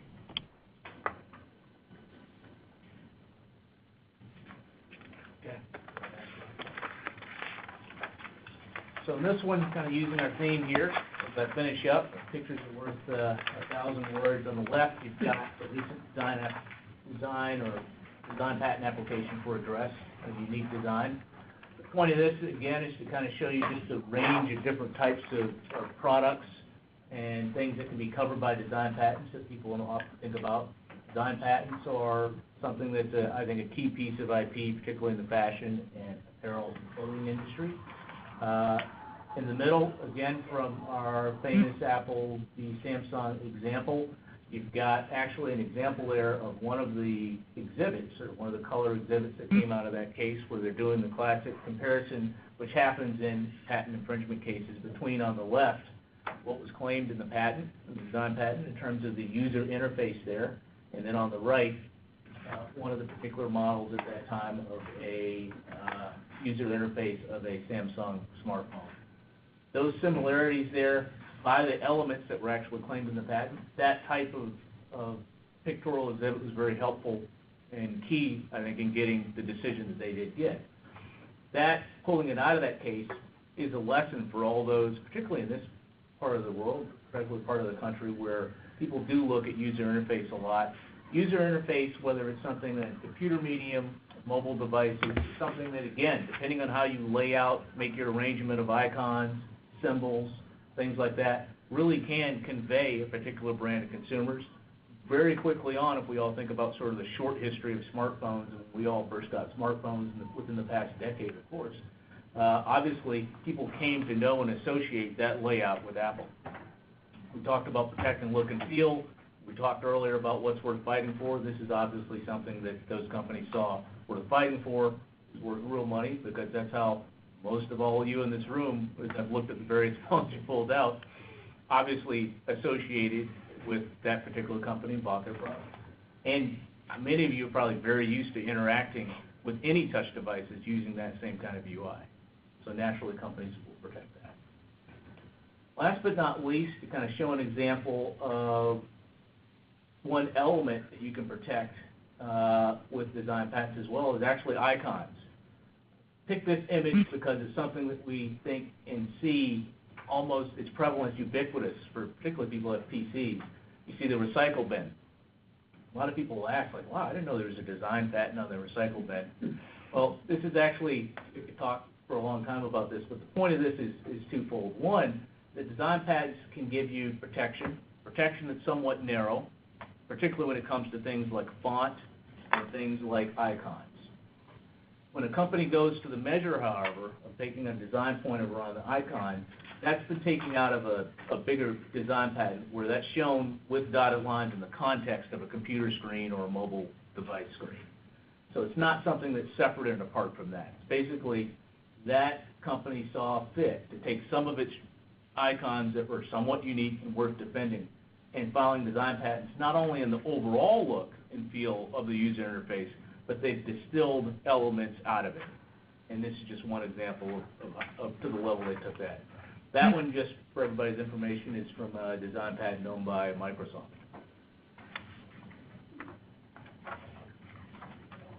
So, I'll finish there, trying to keep this brief so we can move on, but are there any other questions on this? We can always touch on it at the end as well. So now, without further ado, we'll move on to Marcy Ballard, who's going to talk about best practices in brand protection. I actually, when you introduced me, you were saying in current trends. Yes. And so I was gonna focus a little more, since we have such a mix here of both in-house and outside counsel, on some of the things, sort of the pointers and things to keep up on, rather than typical best practices, which is basically, work together with your clients, get the IP rights, enforce the IP rights, et cetera, et cetera. Some stuff coming up that's coming up frequently in our practice, and I think we see a little more than just one industry or one type of law, are interesting issues with respect to brand protection, because oftentimes somebody like me who's kind of a Luddite and doesn't really like to use, I'm losing my eyesight and I'm having a hard time reading my smartphone, things like that. My tendency is to try to sort of shy away from some of these things. But so my first pointer is keep up with not just social media, but every new platform that comes out. And you can do that by not only going on yourself, but by reading business sections of newspapers that you might not otherwise read, like the New York Post or things like that. That tend to have topical and current things. So, for example, when you just have a list of things, you may think, oh, I'm on Facebook and I understand what Twitter is, and but do you know Vine and Vimeo and Secret and Whisper and Snapchat and do you know all of them? But more importantly, do you know how they work? So I think that the short of yourself getting an account on every single one of them, I think for the in-house folks, having an ally like you were talking about in the business units, not only having an ally there, but having an ally either in IT or something like that, somewhere in nature where you can go to them and you can say, I need to understand the mechanics of Whisper, because I'm not going to get an account, I don't really understand, it's up there for a small period of time and then it disappears, what does that mean? Things like that can be really important when you're trying to prevent against infringing of your brand and counterfeiting of your brand, which brings me to things like the dark web. Which Justin has been speaking on this year and has had a number of clients have issues on there. Some of us might not have heard about the dark web until something like this weird Ashley Madison thing where they kept all the user information on the dark web and figuring that wouldn't be penetrated, I guess. And so when it was, and that was all turned over, I think a lot of people thought, gosh, this is maybe something that's not just drug dealers and people using counterfeit money. Because I know when it first came out for me, I was thinking, I don't see that that's really going to be an issue for consumer products, for example. But when you think about the personal data and the things that are stored and being placed there, and that people and hackers, and not just hackers, maybe your basic, could be high school, techie, can figure out how to get there and think it'd be fun to be sort of the new, what's that guy's name, Julian Assange or whatever. So again, keeping current, which raises to another topic Justin speaks on frequently, like 3D printing. So with respect to brand protection, I think a lot of people might have thought at one time, it's a new technology, how could it really impact my products or our products? Nobody's really going to go to that.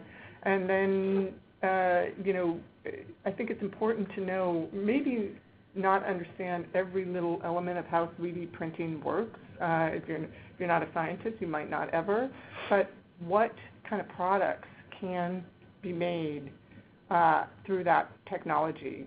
Swim goggles or things that were very surprising to me that would look exactly the same, and that impacts a brand, Speedo. So keeping up with things like that, and so. I bring up another issue, which is almost impossible to keep up with, but new online marketplaces. So, we have Numo Market Track, which is here, which we use for a lot of our online monitoring, and most of us think, we're pretty up on it because we have clients who trawl the internet and they collect all the data and they're doing delistings, and they've got this automated process, and they're keeping track of it, and they have, the latest and the greatest and best technology, and then lo and behold, Alibaba isn't the biggest marketplace anymore. Now they're selling on insert name of new marketplace that you've never heard of that has a completely different takedown policy. So, which brings me to things like this, and organizations like the IUCC, and having lunch and learns, and hearing that there's shaming going on in social media. I get asked that all the time. Can't we just go out and, do X? And I think to myself, that as a lawyer sounds like kind of a bad idea. It seems like business defamation. I've handled defamation, cases. They're not fun to defend, things like that, but it's happening. So maybe you have 3 questions to every in-house person you meet and say, what are examples of 2 or 3 brands that you saw did a good job with that, and why? So those are just some of the current trends that I'm seeing. And on that same note, on the 2 or 3 questions, maybe you ask Pam, what are 2 or 3 new online marketplaces that you've seen when you trawl the internet? Well, you don't, when your software does. That have come out in the last 6 months where, you don't have to tell me the client, just tell me where the biggest problems are. Because I'm constantly surprised. I just figured out, what Taobao is and how it works, and now, there's 15 more, or more. There's probably many, many more. So that's my best practices, best tips. Just keep interacting and coming to lunches, and not at Venable, anywhere. Because sometimes you think, you get entrenched, you think you know it all, and then something comes along and you realize, you know very next to nothing. So we as a group, thank you very much for coming here today. You guys were particularly good speakers, all of you. We really enjoyed it. So thank you. Excellent. Very good. So in terms of the time we have left, I'd like to open it up to questions and comments. I've got some, but I want to have people here and participants on the webinar as well know if there's questions. But please feel free to ask questions, make comments, or if there's current trends, things you're seeing, share them with us. It'd be good for everybody to hear.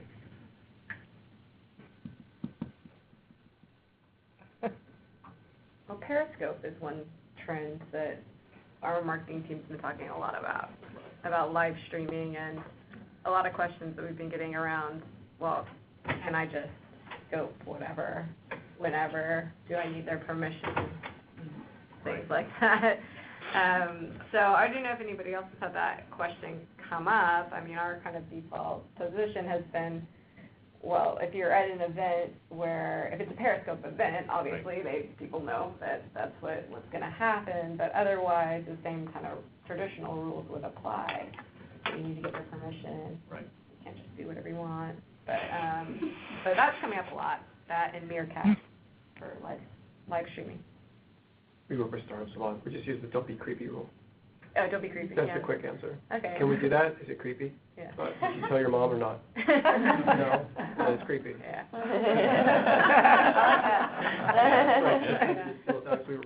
Actually, my questions were about, we work with a lot of startups, and although we're not specifically in this space, just because we work with tech startups, we run across a variety of issues.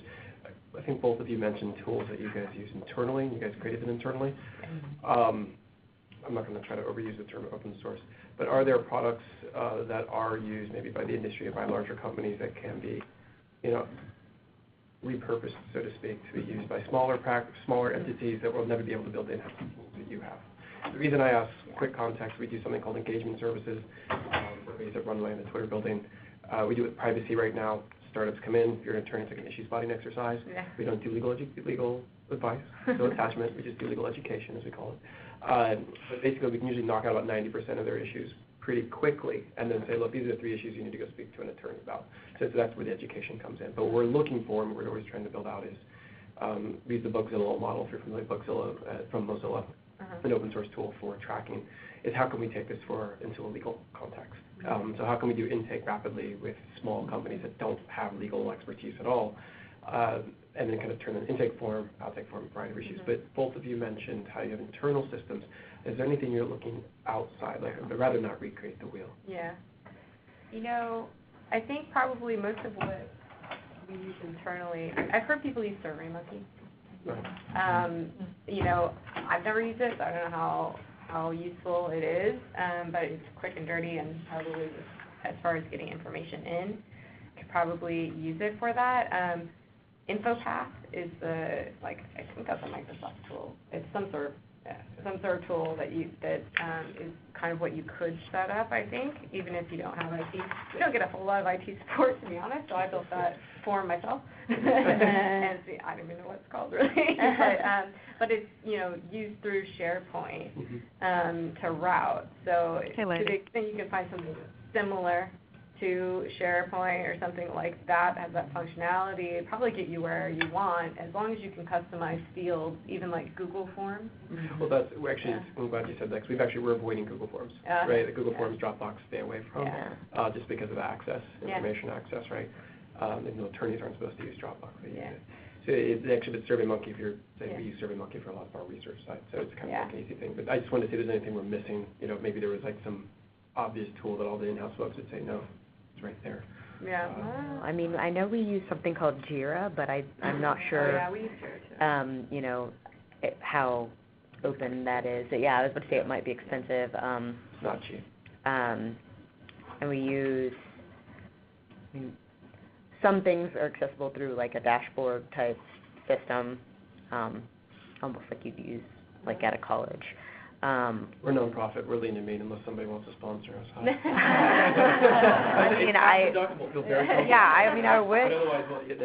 wish I had, more for you, but. No, that's great. This was actually what I just wanted to make sure we weren't missing. We hate to recreate the wheel. Yeah. And so the key thing, like the reasons I'm here is to say, what am I missing? To that point that was made earlier. So if we're not missing anything, then fine, we'll break the internet. On the Periscope issue, just going back, that's something I know a lot of content providers are concerned about. I've definitely had a lot of recent discussions with people ranging from movie studios to even some advertising agencies who are out trying to produce, graphics or film footage that will go with a particular advertising campaign that they want to keep unique, try to keep a handle on. The advent of Periscope, being able to kind of live stream content that quickly and then combine it with like how fast and distributed Twitter is something that's unprecedented. And then it's gone. Yeah, and then it's gone. 24 hours. Yeah, and then to Marcy's point, it's something that I think, the average person who's a lawyer, average person who's in, say, counsel, certainly big firms are not, one, they're probably not even using the services, and then two, they certainly haven't gone through like, okay, well, if I was using it, how's this going to play out legally? So that's an area where I think it's ripe for investigation in the future here, in the very near future, because it's already happening.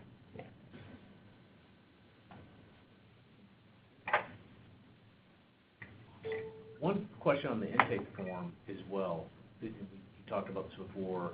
I'm curious to hear your and Joy's input on this as well. The metrics that you do share with marketing, is that done on a regular basis? I mean, obviously you're meeting with people, whether it's open offices, but are you meeting with sort of the heads of marketing at different points where you kind of say, look, we've had this tool in place for X number of years, or this quarter we had 100 requests, we answered 90 of them within 24 hours. Is it down to that kind of granular level? Can you have those kind of discussions? We can, and we do, but mostly it's only if there's a problem. Okay. So, but I do meet, with our VP of product marketing biweekly, and we just talk about like what's going on, and if there isn't a tool question or if there's a question, it really is helpful to have those metrics to be able to respond and say, actually, this is, like I said, this is how much the tool is being utilized, and to educate them that those tools exist. Obviously, they're not the ones using the tools, so sometimes they don't know that they're there. And in particular, our European VP, I presented at their annual meeting, and we came up with kind of some of the concepts around open hour and things like that together. So, they are aware in those types of scenarios as far as when you're in their meetings with them. But it is really helpful, and it is helpful to show volume. A lot of when you're working with marketing, it's a huge volume, and marketing sometimes can encompass what seems like everything. I was like, sometimes an issue will come in and you'll say, how is this marketing? And it would be, if it has anything to do with the product, well, then everything's marketing. And it's helpful to be able to show this is the volume of this type of request so that you can put some context around what you're doing. I don't know, Joy. Yeah, I think, similar, one thing that, we've used it to identify maybe people who are going outside of the system. Because it's, it's a lot easier to say that, so-and-so is being a problem because they don't actually fill out the form that we ask them to fill out, when you can look in the metrics and the only person in your group that doesn't have it, flag, or tickets is so-and-so. But, and I think that, we've used the metrics to prove to groups that, we do respond within, 2 or 3 days or something like that. But usually it's just really more for our own record keeping and for making sure that work is evenly balanced. Sanity, yeah. Good. One question I had for Ballard right here. We talked with you about litigation. When you're on the offensive side of litigation, say litigation that comes out of you watching what you do care about in the market, the things that you are monitoring where you either send a cease and desist letter, how's your monitoring system working? Is it multifaceted, or different people in different departments doing something you're doing? Are you getting a lot of data points about what people may be doing that's infringing of you and your brand? So we do kind of what everybody does on the registry. We have watch notice system, and that is, we're global. We have it worldwide. We have it in multiple classes, all of our core brands and most of our sub-brands. So there's kind of that piece. There's also, I think we get a significant amount of information from our kind of online teams when there is something, just because they monitor tracking for all sorts of reasons, most of which have nothing to do with brand protection, but wanting to know where customers come, how they come to our websites, et cetera, who we're listening to, are there misspellings that we should get, blah, blah, blah. And in the course of doing that work, they will often learn things that they will bring to our attention. And then, the kind of business that we're in, all of our teams, our design teams, our marketing teams, they have to be in the market all the time. And so some of our biggest sources of information are the business. I mean, it's not uncommon that, some VP will have gone on vacation in Aruba and is like, look, I found this fake Gap store in Aruba. And you're kind of like, great, fantastic. But I think we are in a business where you can't win if you don't know your customer, and so all of our teams are just always out there. Something we do too on the kind of both on the consumer and the B2B side is trade shows. There's a huge, occasionally I'll go to CES or something like that and walk the floor and see what's out there, and we have the same thing with our VPs when they're at trade shows. They'll send pictures. There's always these pictures, right? Look at this booth. That's a little too close, don't you think, or whatever. So I think that's a really good place, and kind of easy for us as, in-house lawyers to occasionally pop in and just see. It's a good way to take the kind of pulse of the market for us in our industry. That's great. Great feedback. Well, if there aren't any more questions, so I guess in closing, I'll say this. We've had some great presentations, some very good discussion, some very good answers and back and forth with questions, and sort of one theme's come out of this that I think is great here towards the end. And Marcy started it off. The conference has been unmuted. The fact that you've got to keep track. The conference has been muted. So with the current trends that you keep track of, I think the nice thing about that is that's also part and parcel of the process that you do of monitoring online infringements, monitoring physical infringements in the physical world, monitoring risk within your company and outside of it. And the more you're aware of what's going on in media, technology, just the broader scope you're going to have, and ability, I think, as in-house counsel or even outside counsel to help reduce risk for your clients. So with that, thanks for coming. Appreciate it. Thank you. Look forward to speaking and keeping the conversation going with everybody.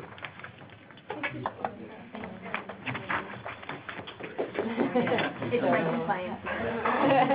Mine too. We also for our members of NCLE. Yeah, I don't have mine on me, but. Make sure you signed in to get NCLE. I'm gonna. Desperate. Almost all of our events are NCLE. Yeah, my flight's at like 5:30. Like an hour. Charles, You just went out. From my house? The last time I went. From here. Oh. Sorry. Advisors. I took. Like, no, summer and then I'm like, this is on my dime. I can't bill Uncle Qualcomm, so. So, you're coming in at Big Gap, and then Yeah, there's, you want to be there. yeah, it's Santa Clara. Yeah, so I figure as long as if my bottom is on dart by A bunch of the 3D should be okay. Oh, so I have an hour and a half. Just so I know going to actually go to auto so I can here and say so it's for that. So it's all about wearables. Me too. 3D printing and wearables. That's That a was- hot area. Waking up so early. Yes, you are. Is it John? Joy. Hi, David Cook. I'm with Guidepost Solutions. We're an investigations firm. Okay. And I think I met one of your guys, Yeah. Ron Davis. Yep. Yeah. Yep. So he's very close with my colleague down in Los Angeles. They were in the FBI together. I was in the Okay, yeah. FBI here, but we had a nice chat with him. As I always make sure months ago because we love to go to San Diego anytime we can. Everybody wants to come visit. I could not believe, I think San Diego was just that piece of real estate outside the Qualcomm building. I just saw buildings everywhere I went. Yeah, well, I mean, if you go down the 5 a little bit, you get to the nicer part of San Diego. It's not like a corporate office park. He took us to it's a beer garden right in Yeah, Building K. Is there a code name for it? Building K. Building K, okay. Yeah, Culp House. Yeah. It's not really a Qualcomm building, but it might as well be. It sounds like he spends a lot of his time in Asia. Yeah. Yeah, that makes sense. And I mean, the Trademarks group, we meet with Ron's group like a couple times a year, but they pretty much handle the security stuff. We don't really, Take advantage of that. you know, we work with them sometimes when we get like customs notifications or, you know, if there's some sort of problem with the supplier or something like that, but typically our mark doesn't end up on a lot of stuff, so that kind of decreases the amount. Wait, say hello to him for me. I know it. A while back. It was the first time I met him was like 3 or 4 months ago. Yeah. Great. Nice presentation. Yeah,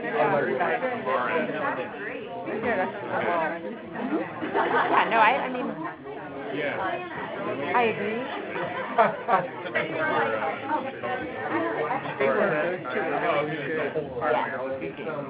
Like, informative but entertaining. Yes. It's like a perfect. Wow, I might gotta go through it as far as I might take it up. So it's 99. Yeah. When you're a law student, the last thing you want to do is come to Yeah. this part of town. Yeah. What I really like to do is kind of do it. I was a bike messenger, though I should know, but. I'm out. Sorry. So Well, I have comfy sneakers, so I don't even care. Try to get Yeah, no doubt. It's interesting, for our team, we've got right on the, out of this. Generally, Coast, we've got 2 out here, I'm in Texas, we've got Sarah in Bentonville, and we got 4 in Chicago, so we've got 5 people out in the office. Who are your 4 that are in the office? So it's Kelly, Ken Henderson, and Brandon Hogue, as part of Jen, and then Christian White. Thank you for having me. The guy down in Southern. So, you know, and it's so like we don't think necessarily that way, operated that way before. And so we put him in contact. And, you know, we've got a team on Posing as KGB. so we have to. And we had 4 or 5 meetings. Of course, back then the technology was so new and so critical, but you know, it's kind of last 2 o'clock, 5 o'clock for Jen. Right, so right now I've got in 46 for Jen to time. So Sarah Bentonville, that's no, but still, right, you know, and. Oh, that's right. She was kind of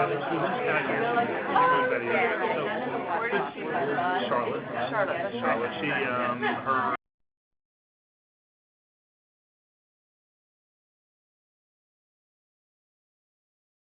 But, you know, so it's just.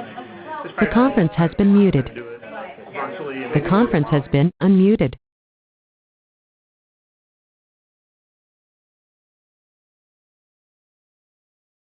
So what do you think? experience with some really good part of this year.